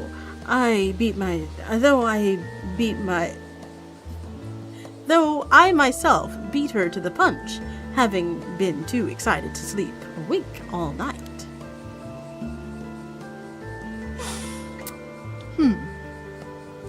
Surrounding. Apparently, Mount Asama's peak sits at 555 meters above sea level, so it's not that high. But it is situated at the tip of the Shima Peninsula and offers magnificent views of Toba Bay coastline and the outlying islands. Since we stopped by the shrine this morning, I assumed we take the mountain path. All I can say is this place takes my breath away. Hey, Grim. Hey, welcome in. This is gorgeous. Over there, you can see the city of Toba spread out along the coast. By the way, they tend to call this the Ise-Shima region, but most of the time the term includes Toba as well. Something to keep in mind. So when I hear Ise-Shima, I should also think about Toba, eh? Good to know. Ah, there's the files once again. Alright. No stickers. No stickers. How gaming today? I'm doing good. We are enjoying some paranormasight and being expositions at, I guess. This one feels a lot more mystery rather than horror, but I kind of like it. We'll see. Talk about ama divers. Ama divers have a long history in the Toba Shima region. Evidence indicates that free divers have been fishing in the area since ancient times. You don't say.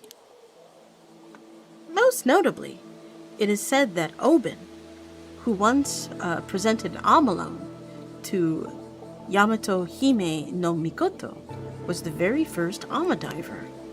In fact, there is a shrine dedicated to Oben in Kuzaki that is considered a sacred place to ama divers in the Toba Shima region. Is that so? She must have been truly legendary. Moreover, there are several poems in the famous 8th century poem anthology Manyoshu that depict ama diving in Shima province. Oh wow, look! And they're all women. Ama divers also appear in dozens of ukiyo from the Edo period. Clearly, they were a popular theme. It's quite incredible to think that their method of fishing not only endured for so long, but has been recorded in such exquisite detail. There's another point worth noting. Ama divers have been likened to mermaids for their skill and grace. Yeah, that's also something I wanted to point out. Like, if you think about it, it wouldn't be too crazy to think that, like, somebody that wasn't looking too hard, seeing their flowing skirts in the water, might mistake their legs for mermaid tails, you know? You could even argue that ama diver culture is so deeply rooted in this place that is interwoven with the region's mermaid legends. Ah yes, there is a theory that the mermaids of East Bay were simply ama divers. It does seem likely that there is a connection between the two. I wouldn't be surprised if they were the originators of the legend. Perhaps, but I'd be beyond disappointed if that's all there is to it. Oh, right.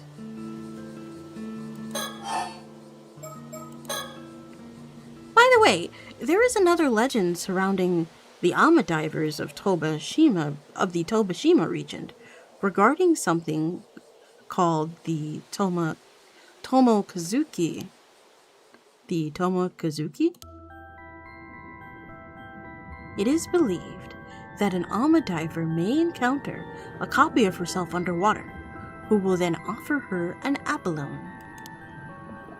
If she accepts, the Tomokazuki doppelganger will drag her to the bottom of the sea, never to be seen again. Ugh, Cersei, don't spring scary stories on me out of nowhere. That's why ama divers of this area wear Seimin and Domin symbols while they dive. It's a tradition that has continued right up to the present day.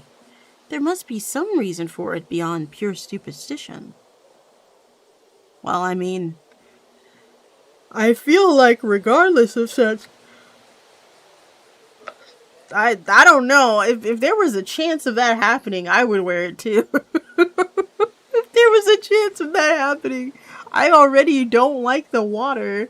Now I have to worry about a doppelganger of me just appearing out of nowhere. Just, hello. Hey, do you want this abalone? No, I don't think I want that. But it's really big. It's the biggest abalone you've ever seen before. You should take it. No, I'm good. I would be really confused.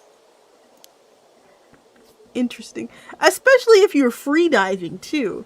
Like, the only thing that, because if you guys weren't here for the earlier episodes, the main character, or at least the point of view character in that particular branch was Yuza. And at least from what I'm understanding, all you have on you is your diving gear. So, like, your diving robes with the, I guess the talismans and stuff, and a rope and your spear. So that's all you have on you. So you have a rope tying you to the boat, your robes, and the spear in which you try and get fish with. That's all you have on you. So it would be really weird if I was holding my breath, swimming and spearing for dear life to see a version of myself just staring at me holding an abalone. I would be yanking the rope back to that boat so quickly. Oh my god. Interesting. Oh my good. Whew. On another note, the AMA divers of the Tobashima region possess such exceptional diving skills that, in addition to fishing, that they also saved people from drowning and fetched up objects that had sunk to the seafloor, right up until the Meiji era. Well, well, sounds as if they were true diving professionals. Exactly. After the Heiki were defeated at the Dan no Ura and were lost beneath the waves. Oh, we're back to the Heiki already? I wasn't aware there was a connection. Well, after that fateful battle, who do you think they sent to reclaim the legendary sword, Kusanagi no Tsurugi, from the seafloor? 2 AMA divers. Aha! So their lost and found services were being employed even back then, eh? And while they were diving, they came face to face with the vengeful spirits of the drowned Heiki. Brr. Seriously, please. You're gonna give me nightmares. At least that's what's depicted in the ukiyo-e, entitled The Western Sea. The diving women encountered the Heiki in the depths of the water. Oh! That's cool as heck. Oh, and they're right there. These are the diving women.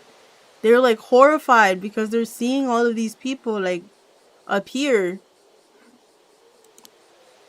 Such a deep connection. To think the Heiki were once depicted with AMA divers. They truly are a symbol of the Izeshima region. Yes, but the setting for that ukiyo-e is Dan no Ura, which isn't anywhere near here. Still, it does go to show that AMA divers have a deep connection to the sea for a very long time. AMA divers have held a deep connection to the sea for a very long time.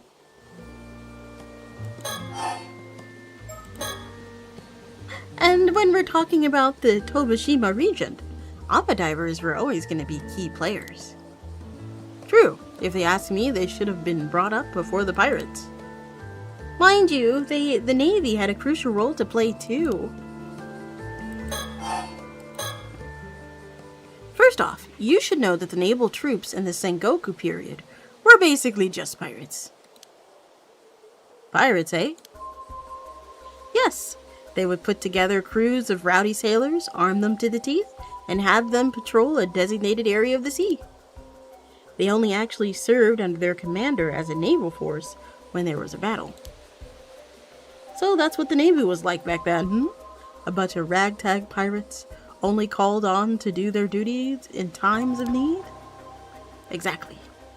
In such forces only came to be called navies during the Edo period, and that was purely a matter of convenience. For the Kuki Navy, it was one band of pirates patrolling the waters of Ise Bay. A man named Kuki Yoshitaka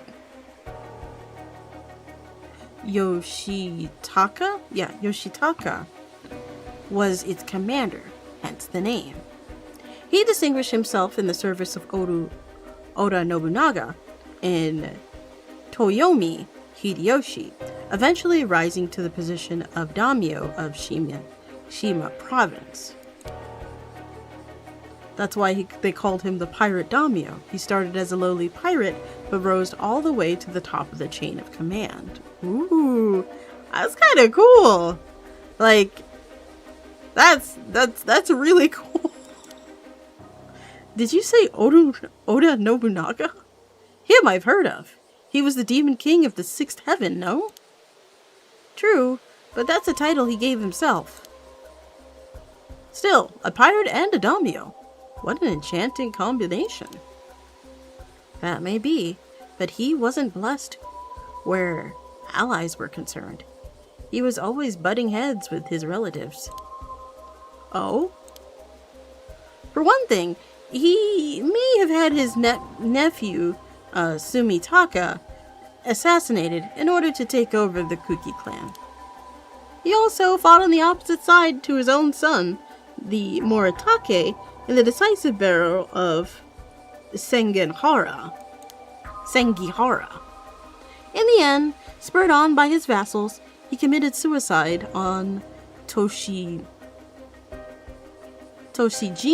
that island over there.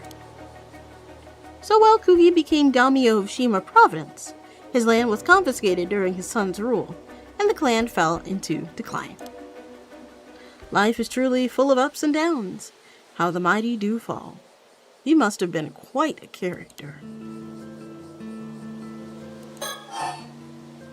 Oh, it looks like ads are getting ready to start in 45 seconds. Please plan accordingly. Do not worry, I will not continue the story until the ads have done or have gone. But we will have like little chats, so if you don't want to miss those, you know what to do. Use your Bezos box. But I want to hear more. She definitely gave us a lot, huh? I don't think I remember this tale of Ryugu, so we're gonna read that real quick while I have a little sip. And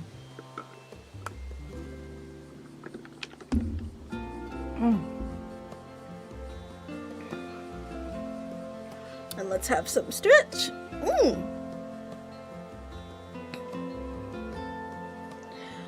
I hope you all are enjoying this lovely game.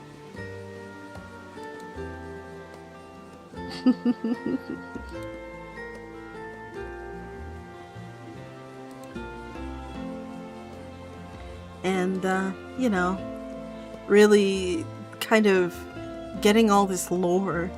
I feel like these two are very much like the lore heads of the group. Like the mysteries with everybody else.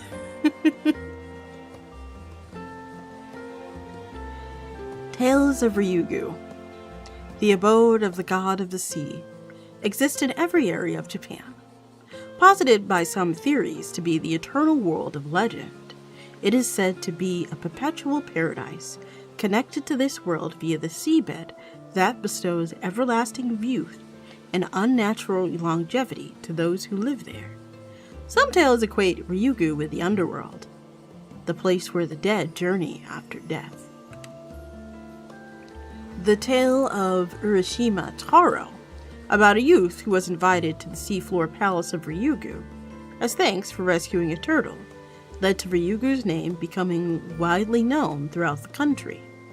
In the story, a princess named Otohime serves as the ruler of Ryugu Palace, but Otohime originally referred to priestess serving the sea, the god of the sea, who presided over Ryugu. That's interesting. Okay, I want to look at the curse. Okay, so we know what a curse stone is. If you don't know what a curse stone is, and you weren't here for like the first game, curse stones are essentially these little stones that basically allows people who do not have any spiritual power to wield a curse. It's essentially like a spell focus, if you will. It's essentially like a spell focus for a wizard, or the book for a wizard. Except a lot worse. Curse stones actually have conditions on them. And what happened in a previous branch of the story is that a lot of people were being killed by a curse stone. So I naturally wanted to figure out, welcome back everyone, I naturally wanted to figure out what the curse stone's conditions are.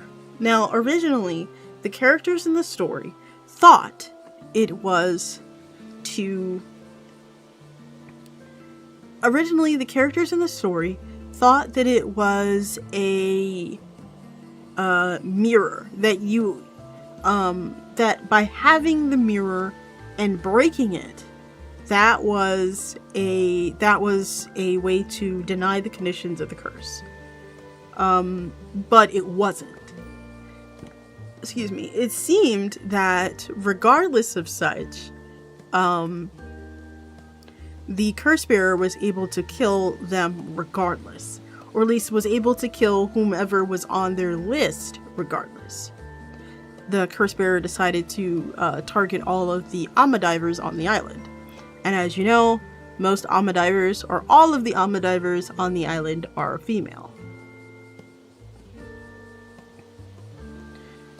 I'm thinking it might be the registry, but there are problems with that particular theory, right? One of the problems is that Yuza was not exactly on the registry. Yuza wasn't on the registry because the people of the village did not accept Yuza and didn't like him. Second was Sato herself. Sato was not on the registry because she wasn't an Amadiver. Yuza's grandma was an Amadiver in the past, so what I'm thinking is Sato in, like, perhaps maybe one of her previous iterations, because she's 800 years old, at some point she was in fact an Amadiver.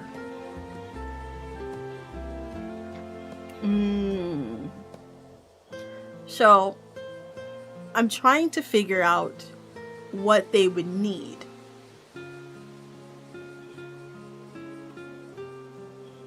And also why Kyoko really hated Tsukasa. Like, she really hated her for some reason. But that is neither here nor there. Let's get back to it, shall we?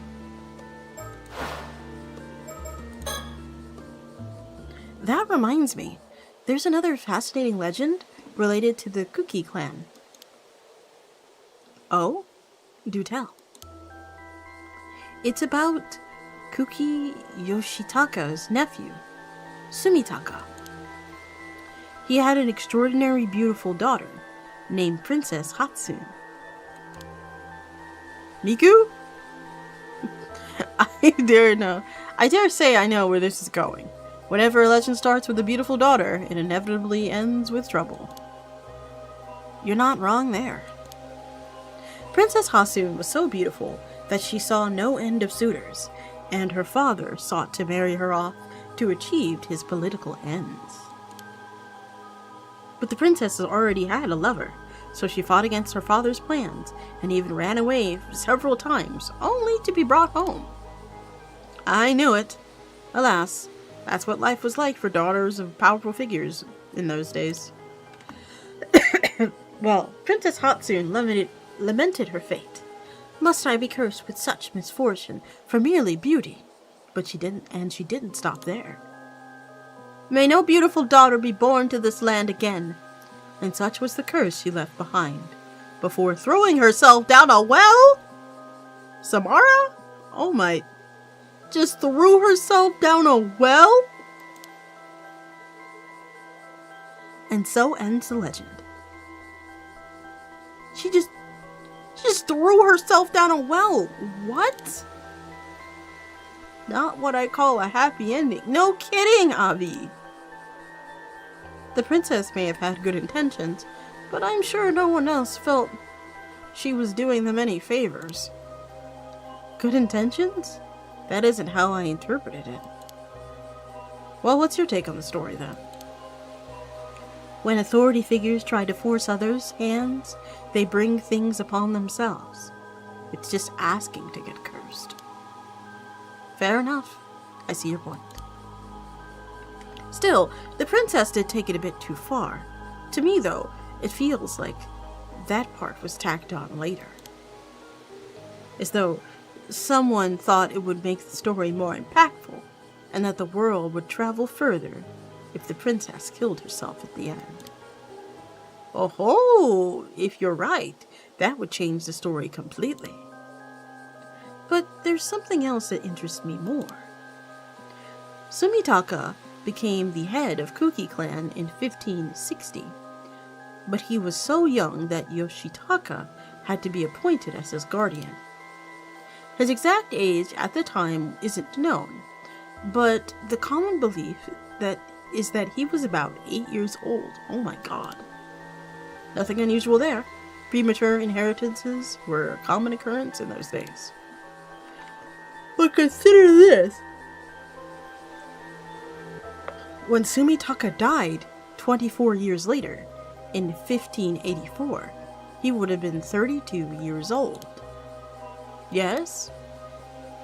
Even if we suppose that Princess Hatsune was 15, their ages don't quite add up, do they? Age differences weren't much of a point of contention back then. But even so, that is a bit odd. Yeah, what's going on?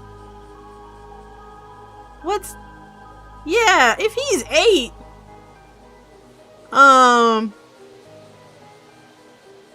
What? Yeah, what happened?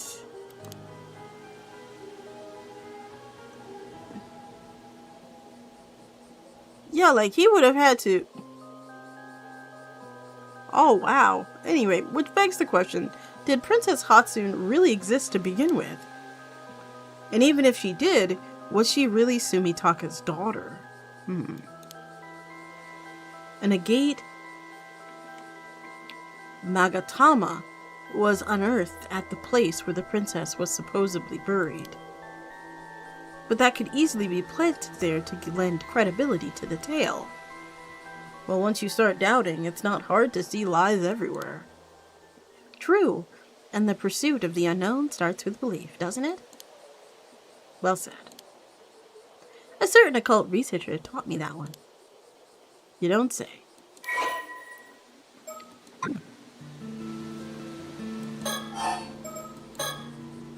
Oh, I just realized something.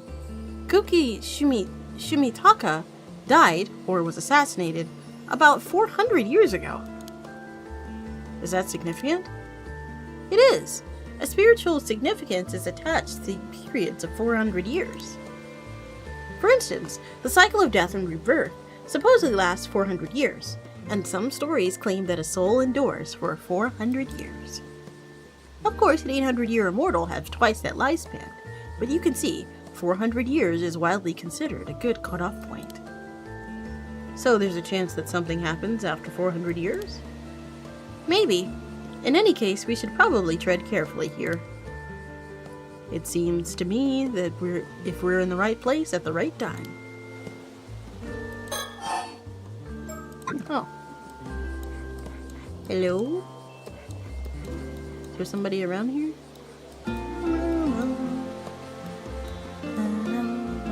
Ah, the sun is in my eyes.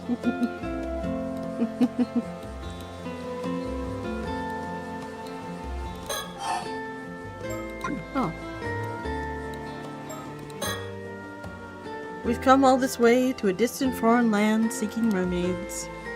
Of course, I have my own reasons for trying to locate the mythical creatures. But for now, I intend to scour this land in order to learn as much as I can about its lore and legends. But it occurs to me that I've never actually explained the particulars of my Pixabay mermaid excursion to the girl. No matter, it's nothing of consequence really, so I'll just introduce my reasons a bit at a time.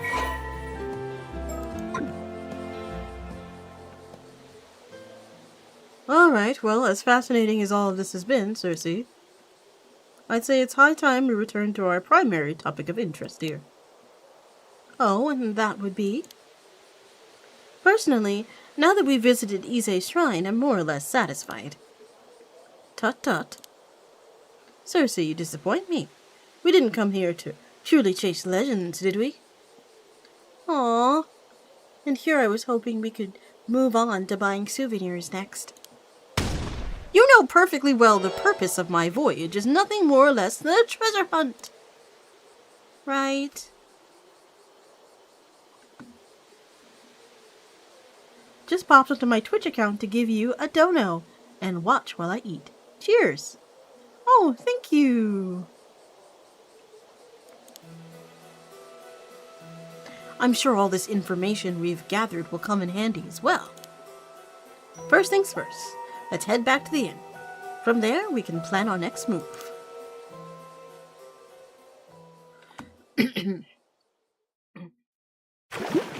Oh!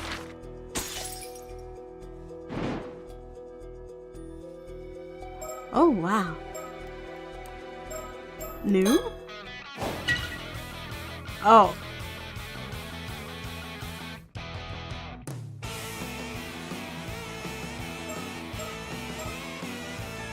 This dude is messy.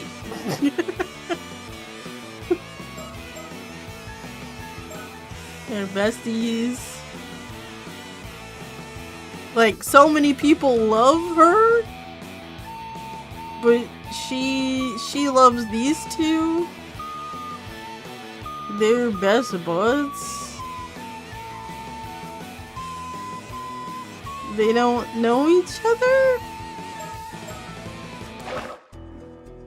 Anyway, let's continue onwards, shall we? Treasure hunt. Oof. So we're gonna finish this one up. And, yeah. This is such a cute little room. Now then, I believe it's time we discuss our strategy. Sure. What do you mean by strategy? It should be obvious. We must reflect on all we've learned if we want to move forward. Okay, first we're looking for stickers, because stickers are more important than the narrative right now. Oh, that is so cute. What the heck? Stickers are important than narrative. Where are they? What a briefcase. He's a really big briefcase over there. Check the ceiling. We're looking around. Hello. I really like this point of view. It's kind of cool. What's going on right there? It's a little weird. Anyway. Look at this sketch. Research materials. Some of the notes I've taken. The information of them is not substantive and likely not of no use. Okay, so we've already looked at that. Business card. Oh, is this the business card from the guy we met earlier? It is. We managed to glean up some surprisingly good info from that exchange. Ah, I see. First things first, let's head back to the inn. From there we can plan our next move. Pardon me, but would the lovely lady and handsome gentleman be willing to spare me a moment? Yes. The gentleman does have some time. I suppose that makes me the lady then?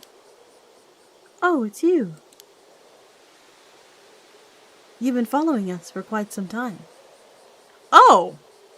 We haven't met this character before. Huh? He has? For how long? Since the Ise Grand Shrine, I believe. Truly? Maybe you could try to keep me appraised of things like this in future, Cersei. It appears I wasn't as healthy as I thought. My apologies for the indiscretion. But you see, the two of you have piqued my interest. Foreigners in Ise Bay searching for mermaids.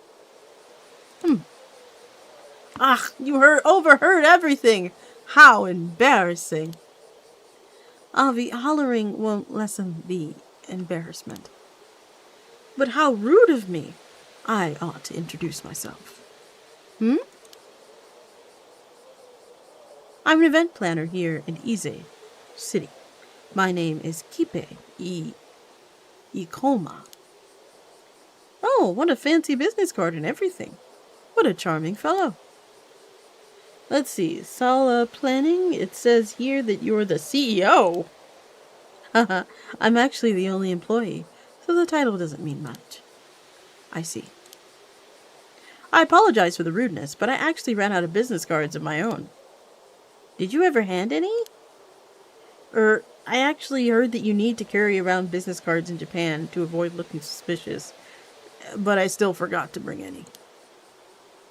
But free rolling and but the free rolling forgetful man before you goes by the name of Arnav Barnum, a fantasy author who is merely passing through. Don't believe me, or am I too suspicious? Without a business card for proof, the verdict is yours alone to make. So you're an author, Mr. Barnum. Please call me AVI. This is Cersei. She has studied more Japanese history than even the average Japanese citizen. It is a pleasure.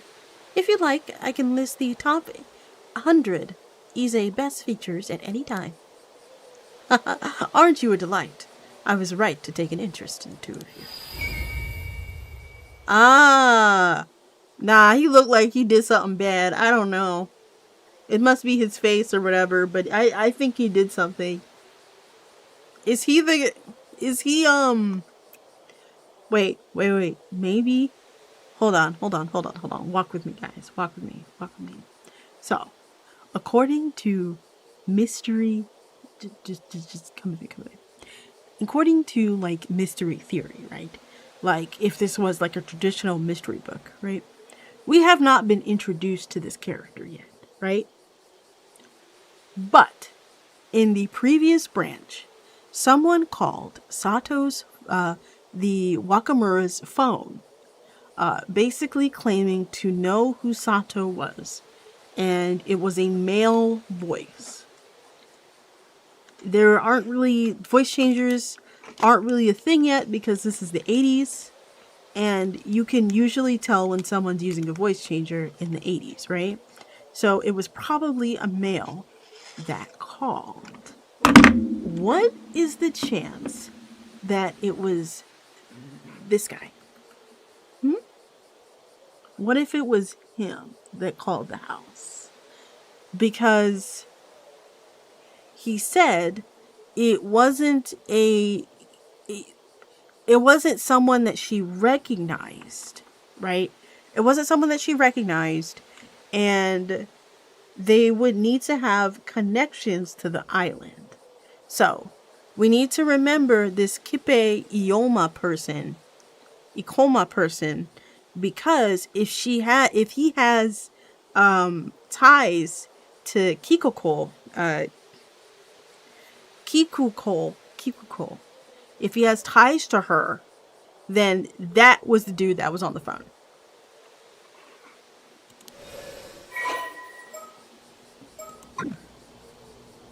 Forgive my bluntness, but would you mind sparing me a few moments? I'd love to talk a little longer. I suppose that could be arranged. Why he look like a Kazuma? He looks like a Tekken character. Hey, did you throw your son in a volcano by any chance?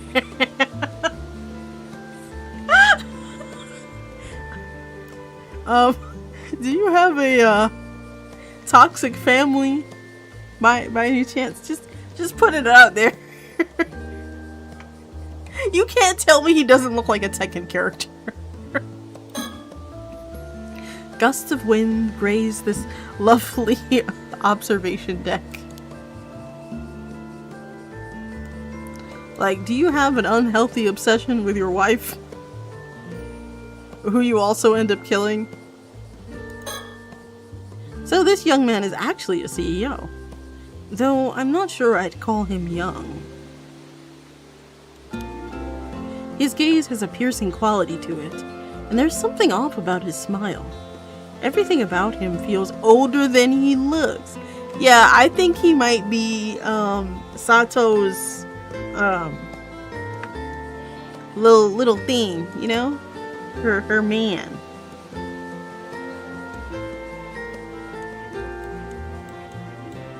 Cersei? What do you think, Cersei? It feels like a scammer who targets foreign tourists. Quite the blunt one, aren't you, young lady?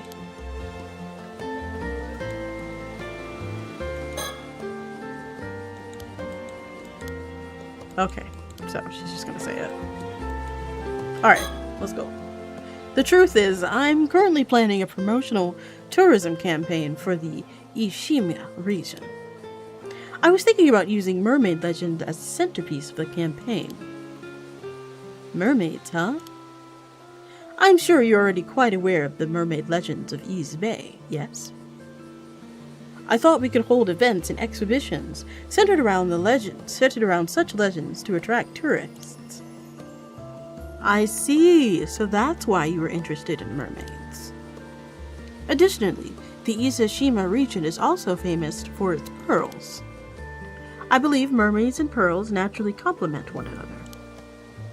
True, there are also famous legends that mermaids' tears turned into pearls when they are washed away by the ocean.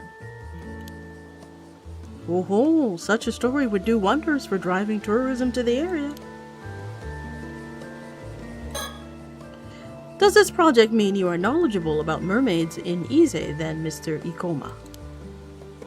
I suppose it does. I know a fair bit. For example, there are some mermaid legends that most people have never heard of. Why does he look like that? Oh, do share. A long time ago, there was an island south of Kameshima known as Taishima. Have you heard of it?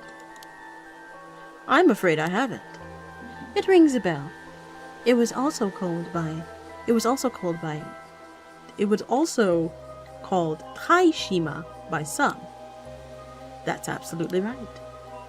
It is said that once upon a time, 3 mermaids lived on Taishima. Wow, 3 of them? Tell me, were there human mermaids or fish mermaids? Human mermaids? Well, I suppose their upper bodies were human, so I suppose you could describe them as such. I see. So that would separate them from the 3 mermaids discovered in Betsuho during the Heian period. Oh, this is the first I've heard of this tale. However, Taishima sunk about 400 years ago, during a natural disaster. The mermaids seem to have vanished after that. What?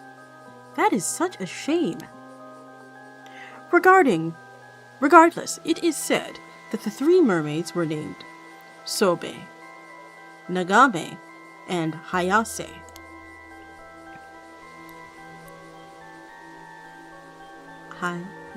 Yeah. So the mermaids were named too, huh? That definitely adds to the authenticity of the story. Pardon me, Mr. Ikoma. I never came across such concrete information. Where did you learn this? I don't blame you for questioning my sources. I also haven't managed to find any records of his tale. You see, the story was passed down through word of mouth. As it turns out, there was a single man who managed to escape the island's destruction. His descendants have kept the legend alive. Aha! So it's one of their descendants you heard the story from. That's right. They live a modest private life these days. When the story comes straight from a descendant like that, it does lend some credibility. I would love to inquire deeper about these Taishima mermaids. If you don't mind, could you share the identity of this descendant you speak of? My apologies, but I'm afraid I cannot oblige. She's not the friendliest sort. Frankly, I even have trouble getting her to open up. No matter how many times I visit her, I always feel like I'm only getting part of the story. I see, that's a real shame. Now then, this may not be much consolation, but I have another interesting rumor from this descendant to share.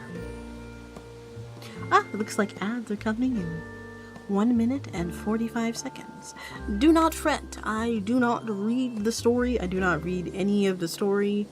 I usually tend to read the files and discuss theories while the ads are going. So you can either watch the ads or, use an ad blocker and watch it on YouTube. Oh, I'm all ears. Brilliant move. It concerns one of the rumored Taishima mermaids. It is said that a few decades ago, one of those mermaids turned human and now lives among us. No kidding? She became human? Avi, what is this face? What is he doing? What is that face? Oh no! What is he? Why is he speed wagoning right now?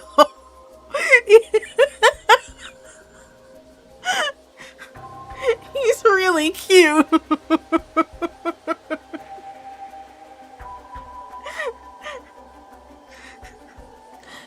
She became human? It does ring a bell though. Why, that's exactly like the story of the Little Mermaid. What an exciting discovery. Thumbnail face. He does have the thumbnail face. He does. That's gonna be the next thumbnail. He's just I can't even make the face. Oh.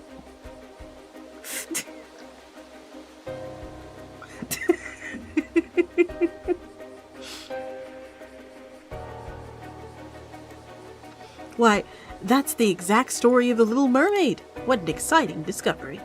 Alright, so before we continue forward. So, Ikoma mentions that there is the mermaid. There is apparently a mermaid living among the people in Taishima Island. We already know, as in the player already knows, that there is someone who has lived for 800 years. And originally was a sacrifice, that is Sato. So, if there is a mermaid living among them, people also assume that that would be Yuza's mother. Yuza's mother was considered a mermaid. She even left for Yuza on the shrine a giant scale for Yuza. And her mirror, which she was using to hold back the curse of the raging waves. Oh, hey Evil! It's been a while. I hope you're doing okay, dear. Let's see. I want to look up what the curse of the raging waves does exactly. Let's read it together, shall we? A curse that causes an outbreak of turbulent waves and violent storms in the sea around Kameshima. It is said that the curse was born from the resentment of the former residents of Taishima, an island once located to the south of Kameshima, after someone brought about its destruction. It is believed that several of the disasters that have struck Kaishima in the past were actually caused by this curse in some manner, including the Kaishima South Sea disaster that occurred 5 years ago. This is the same disaster that took out Yuza's parents. The person accused of bringing the curse to Kaishima was the Raging Waves curse bearer, and was shunned by the island's inhabitants. In truth, the curse has been perpetually active ever since its inception. The sacrifice offered 400 years ago merely served to seal the source of calamity during this time. It is believed that Mare Minakuchi attempted to limp this curse once and for all, only for her failure to give rise to the disaster 5 years ago. Right. Okay. So, in case you missed that, Mare is Yuza's mom. So, Yuza, he's a very talented swimmer, but it is implied that Mare was a mermaid. or at least some sort of priestess, and she essentially took Yuza, her husband, and Azami's dad, to go seal the to essentially seal the Curse of the Raging Waves. It doesn't work. Yuza gets brought to shore.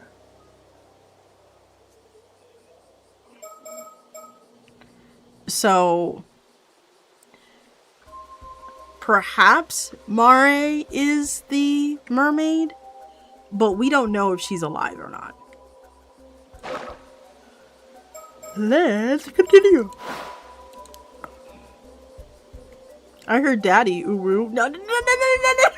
Why did I say that? Why did I say that?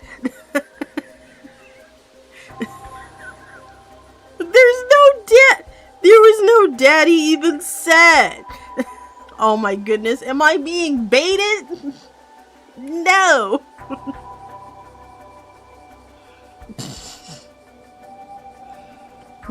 This former mermaid could even be walking among the people here as we speak. If the story's true, then yes. However, I'll concede that even I find the story hard to believe. It is a little fantastical.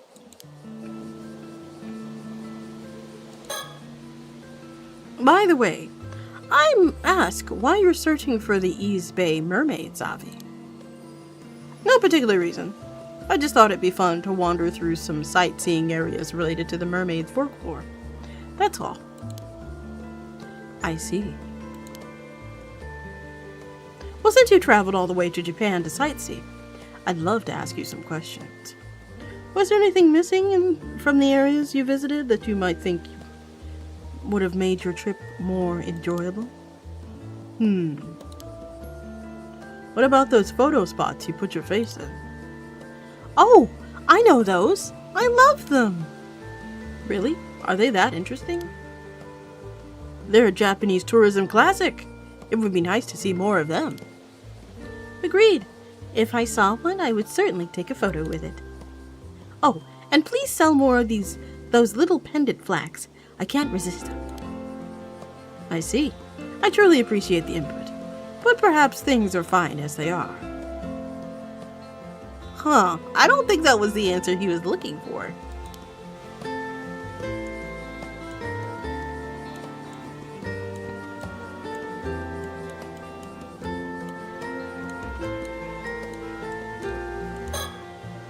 Should you discover anything new regarding the area's mermaids, please let me know. I don't know, buddy. I don't think we're friends like that. Understood. We hope you'll do the same for us. I believe those oversized suits, known as soft suits, are quite popular in Japan. Perhaps he's trying his best to be taken seriously as a CEO. He's certainly putting a lot of effort into his appearance.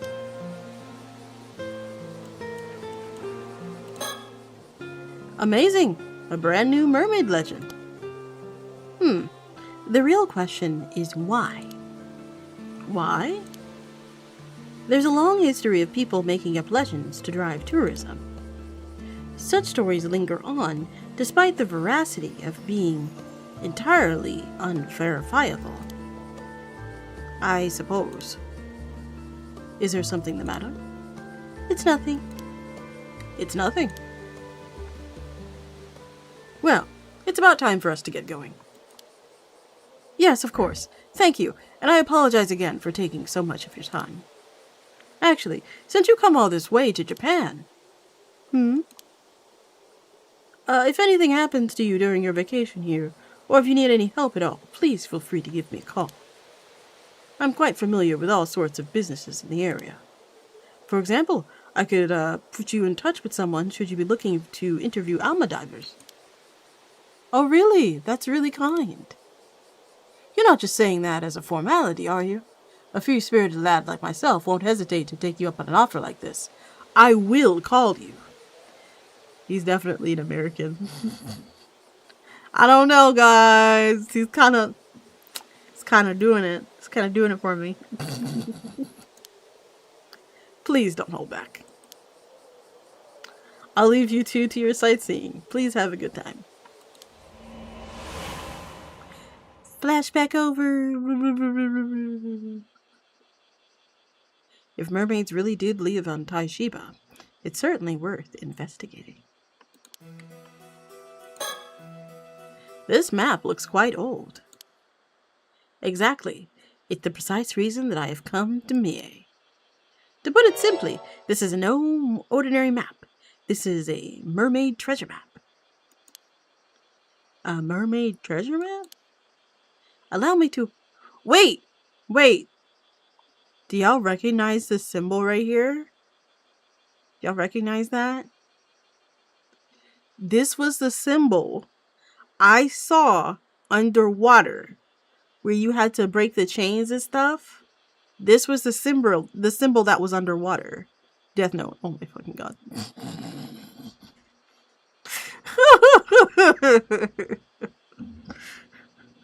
Oh yeah, they're two. It does kind of look like L's L, doesn't it? It does kind of look like that. But yeah, this was the symbol that you saw underwater.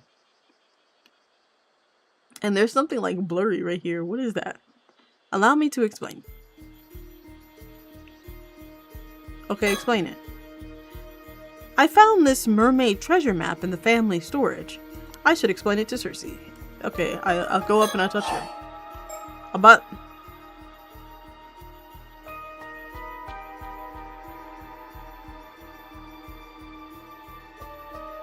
What?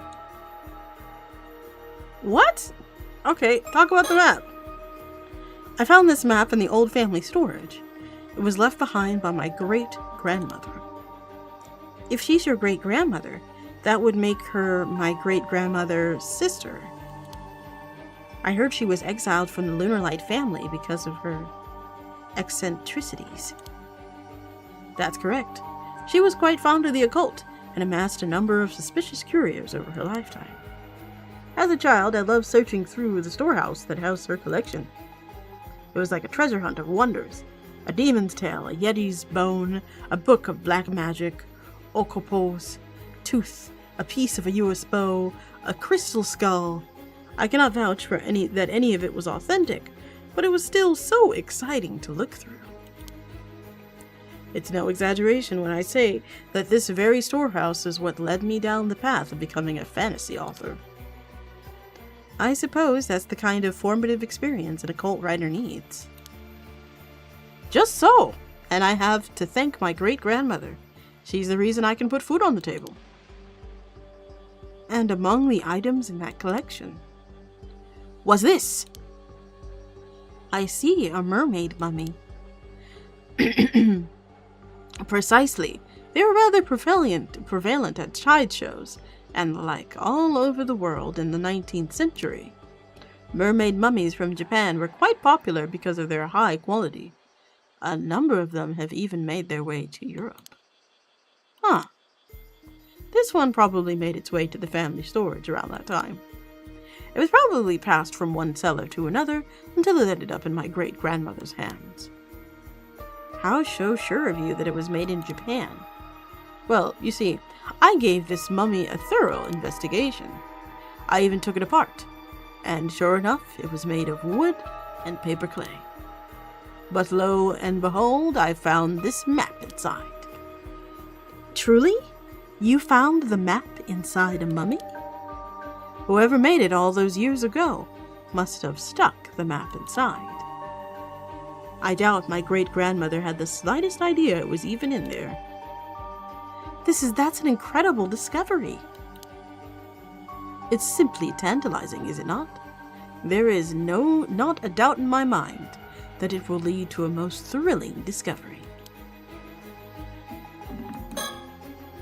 A porcelain ashtray that came with the room. Ashtrays like these are found just about everywhere, so one can smoke without worries. That being said, I still noticed people outside simply dropping their cigarettes on the ground. Well, I wasn't a smoker to begin with. I have a feeling that is a very that's going to come up later.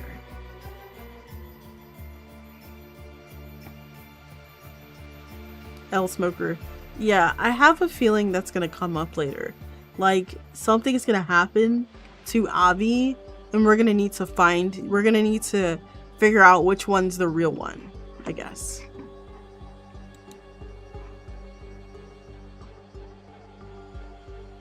You know? Okay, let's continue. I worried yesterday that Cersei might have struggled to sleep on just a futon in a tatami room like this, but she looks well rested, so I suppose she's used to it. I, on the other hand, was too excited to get much sleep.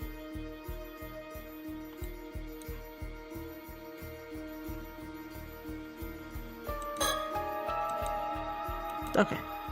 Alright, we are back to... wait. Okay, we've already done that. Already done that. Sketch. This is a sketch of the mermaid I found in our family storage. Bringing that alone would have been out of the question, so I settled on just bringing a sketch. Oh, that's right. I still haven't told Cersei while I'm searching for mermaids. Okay, so let's go back to what she was saying. Ah, okay. Talk about the map first. So why then you call this a mermaid treasure map? Well, it was hidden inside of mermaid money, so it follows that it must be a treasure map of sorts. No? I see your enthusiasm has carried you quite a ways from home. I'm impressed. Thank you. I have no doubt that our treasure lies somewhere on East Bay. What a shame that there's no X to mark the spot. Indeed, and this leads to our first conundrum. Any ideas how to decipher this map, Cersei? Put me on the spot, why don't you? But it does look like something is written here. Do you know what it says? Oh, that part. I actually did some research on that. Apparently, it says search the 95th. Search the 95th? That makes it sound like it leads to a secret location of sorts. Yes, and it must be related to mermaids. Aren't you just itching to find it? You know it. I knew it. I'm counting on you to help me solve the map's riddle.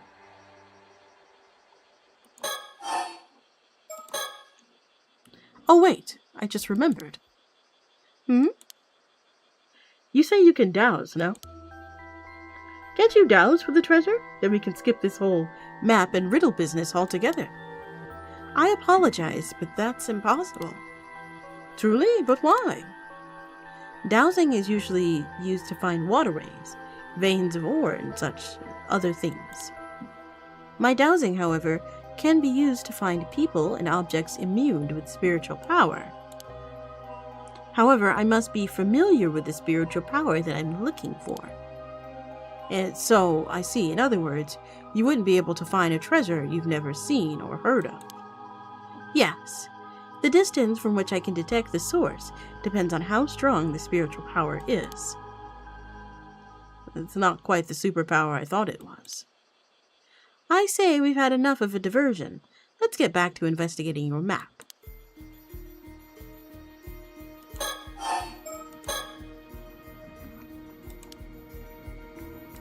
Alright, let's look at it. Let's take a good look. Let's pick it up. Oh? Did you notice something? It looks like something's written on the other side. I see. I knew I must have missed something. I should carefully hold the edge when I want to look at the other side.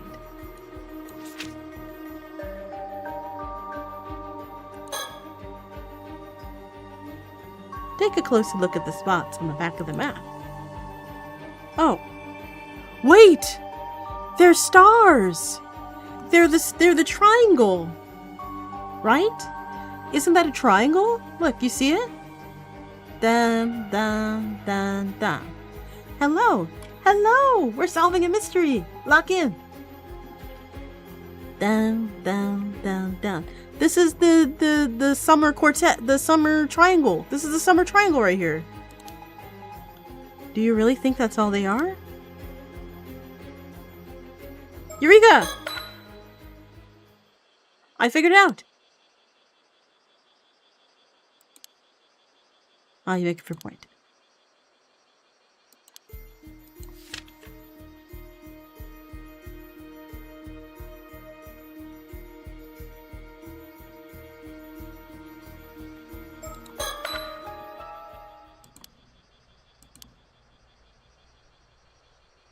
In the middle of the summer triangle? No. Why there? It felt right? Okay. Okay. Do you recognize the symbol in the lower right? It appears to be similar to Sanskrit. However, I don't recall a character quite like this one. It may be a mark unique to the cartographer, like a signature.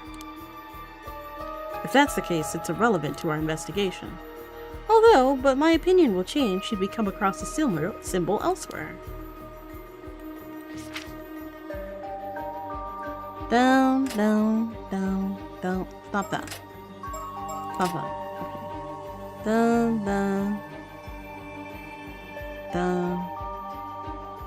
Down. Okay. Flip it. Is it here? Okay. Here. No. You might have to find it. It may be tough to figure out unless you find a way to shine a light on the riddle.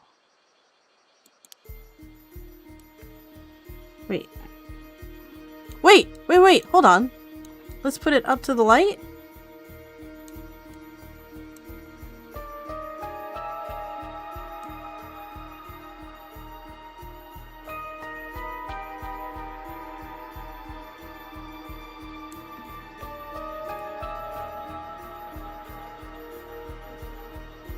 Oh, wait.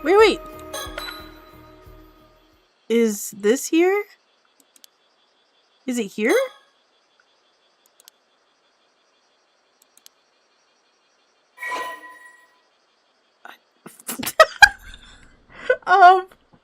Mark the location? I have no idea. Guys, I don't know. Like, I know that's like Vega, right? Is it Vega? Hold on.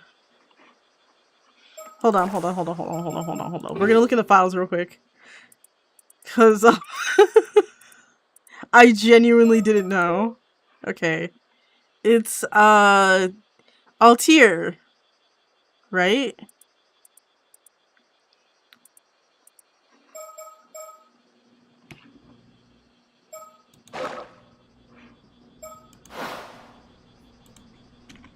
A-R-T-A.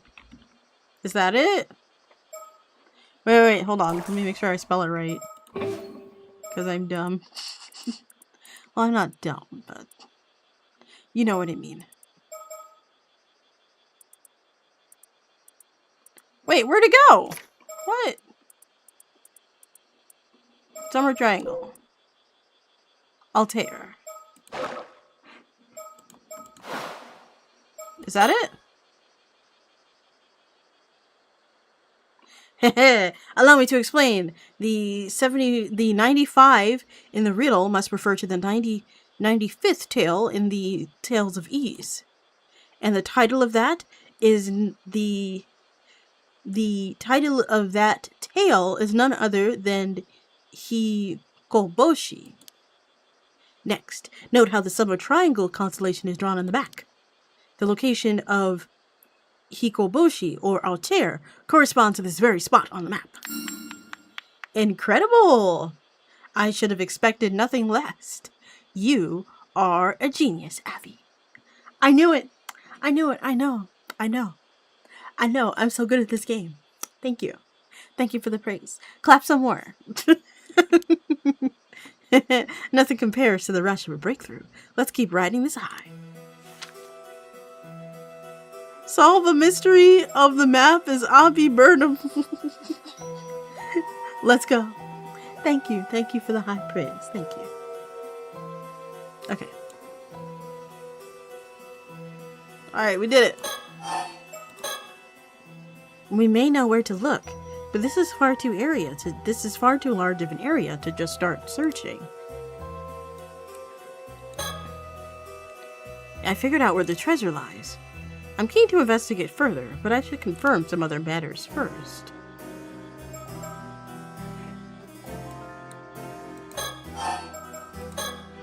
To be frank, I didn't just come here to solve the map's riddle. Excuse me. My real goal is to find an actual mermaid. Oh yes, I had a feeling that was it. So you already knew. Exorcist sure has some keen instincts. What will you do if you find a mermaid? Do you want to become immortal? I suppose. Might as well, considering all of the trouble finding one would be. Your reasoning is unexpectedly uninspired. Simple though as it may be, I find the idea romantic, akin to ascending to a new state of humanity. It would be the American, wouldn't it? He's like, there's mermaids that grant forever life. You know, I might as well. Like, I want to meet one, but like, if I have a chance to, I think it'd be cool to become immortal. Like, there's no pressure or anything. He's like, you know, I'll take it or leave it. You know, take it or leave it. I might as well. Like, like if she said no, I'd be okay with it.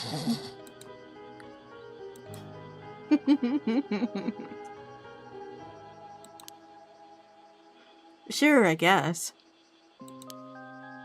I take it you disagree with my thinking, Cersei.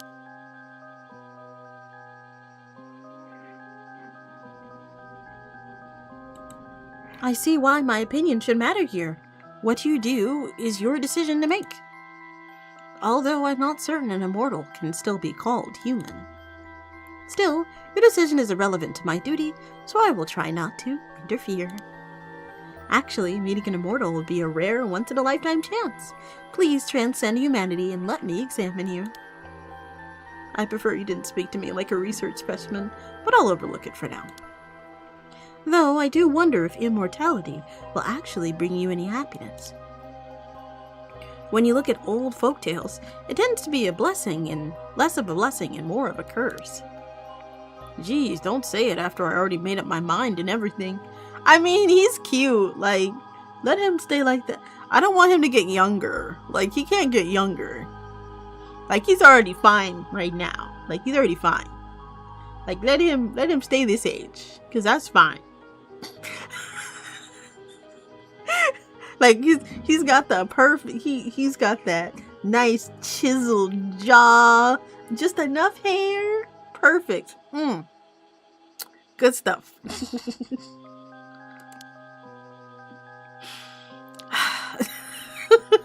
Excuse me, let me spray myself with this water. Because Dewey's not here to spray myself. Dewey's not here to yell at me. Well, I'm sure you'll be alright. If you tire of immortality, you need only to embark on a journey like a modern-day Bikuni. That's one way to look at it. Though I think the nun part might be an issue. Well, I shouldn't get too far ahead of myself. There's no immortality to be had until I find that mermaid flesh to bite into. Oh, so you gotta be a mermaid, huh?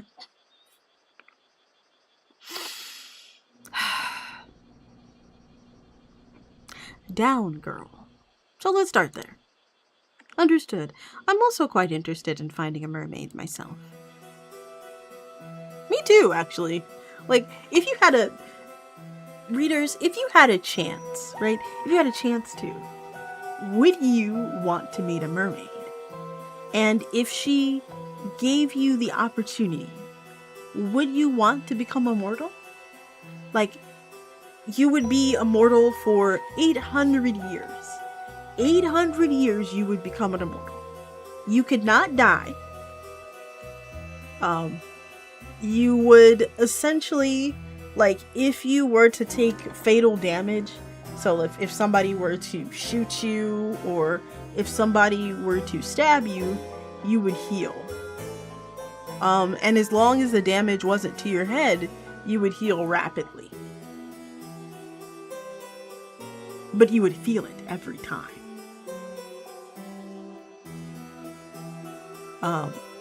Obviously, trauma to the head means that you may forget, but if it wasn't to your head, you would rapidly come back to life for 800 years.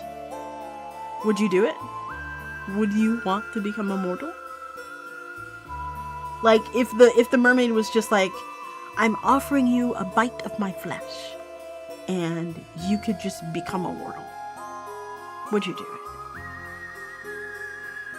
As someone who has lived for 3 millennia, and counting, mind you, 3 millennia and counting, it's pretty great. It's great. It's great after you get past like the crippling loneliness, you know? They are right in saying that it's more like a curse, I guess. I would think it's more like a curse because everyone around you, I mean, if you live amongst humans,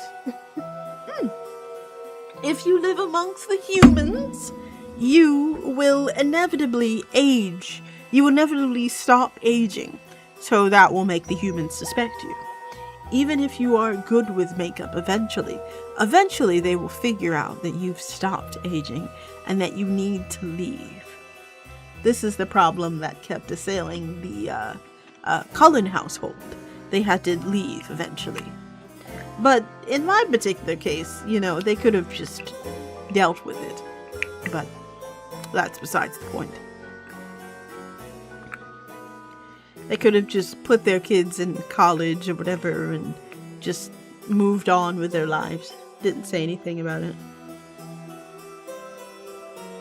I feel bad for anybody that the father, Carlisle, I think his name's Carlisle. Carlisle had to deal with because they would have seen him.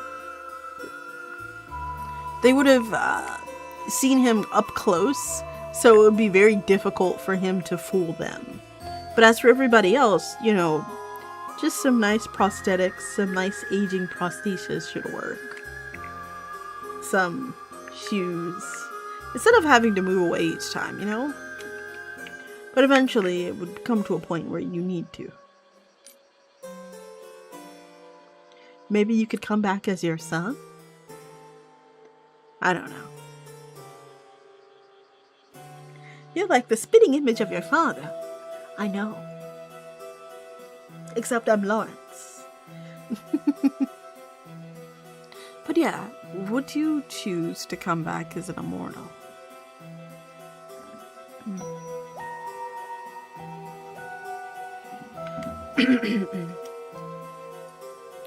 I think it's if I had the choice to choose again. Rather, if I had the choice in the first place.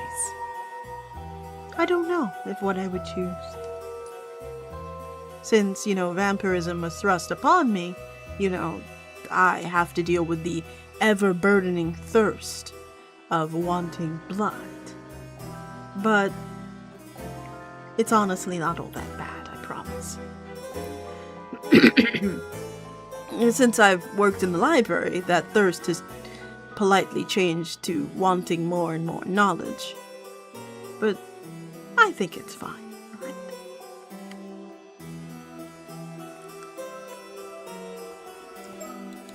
Oh, since we're still on an ad break, like a little ad break, I'm gonna look at one of the files for a second. Oh, new.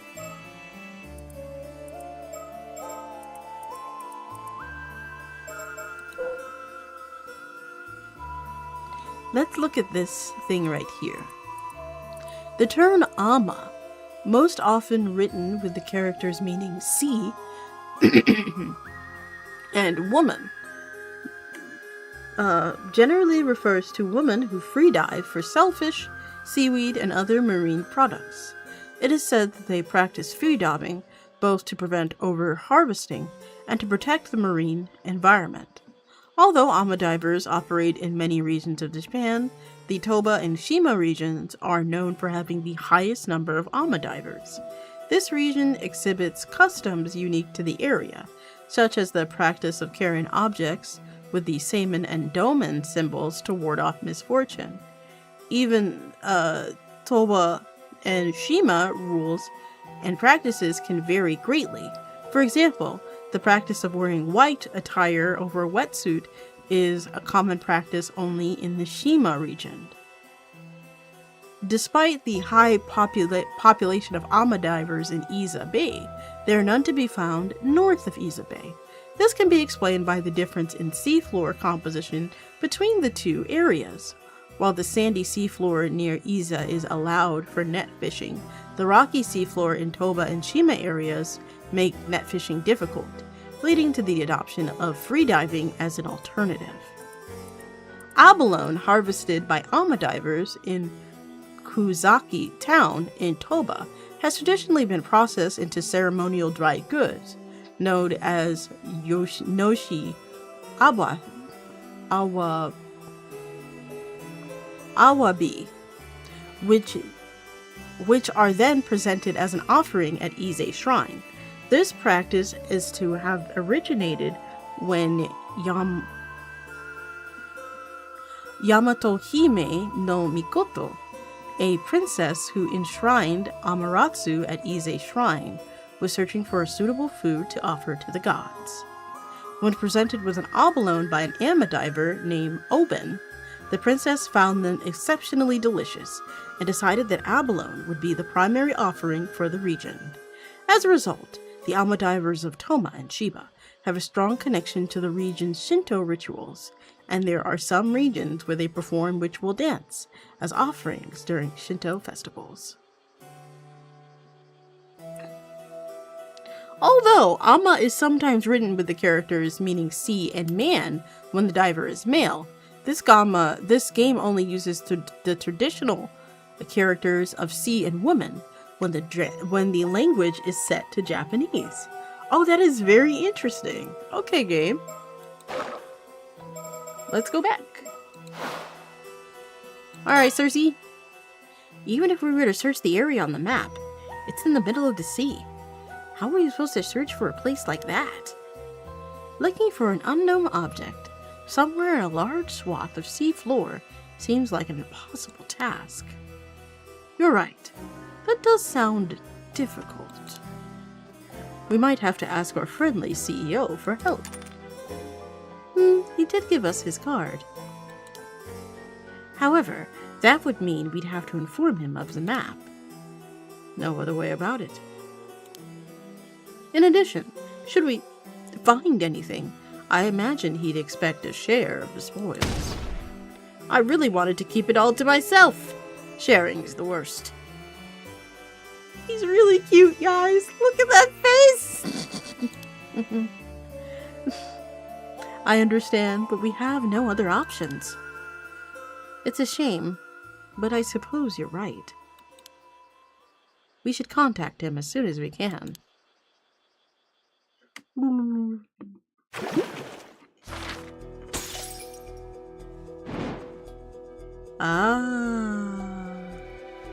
All right. Unfortunately, it's time for us to say goodnight. That was such a good stretch of story. I'm so excited for more. But that will have to wait until next Wednesday. I want you all to understand how difficult it is for me not to play this game on my own. But it is completely okay for you to play this game if you would like to. Or at least maybe play along with me, I don't know. But with that being said, it is time to it's time to get some rest. Thank you all so much for coming tonight. And let's find somewhere we can drop you off at. Give me just a second. Hmm?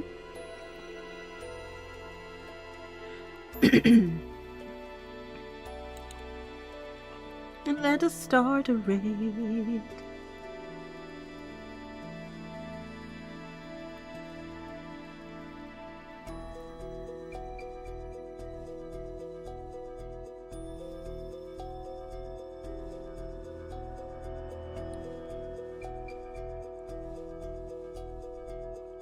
Hmm.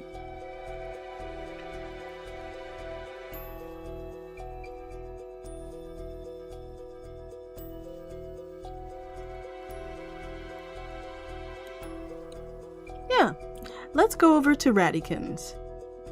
Let's go over to Ratty and see what she's up to. It looks like she is playing Halo. I think that would be very fun as a little more exciting thing that she's up to. Let's go see what she is doing. Hmm? Thank you all so much for coming today. And be well. Good night, everyone. Sleep sweet dreams. Be good to each other. And remember to read something. Mwah!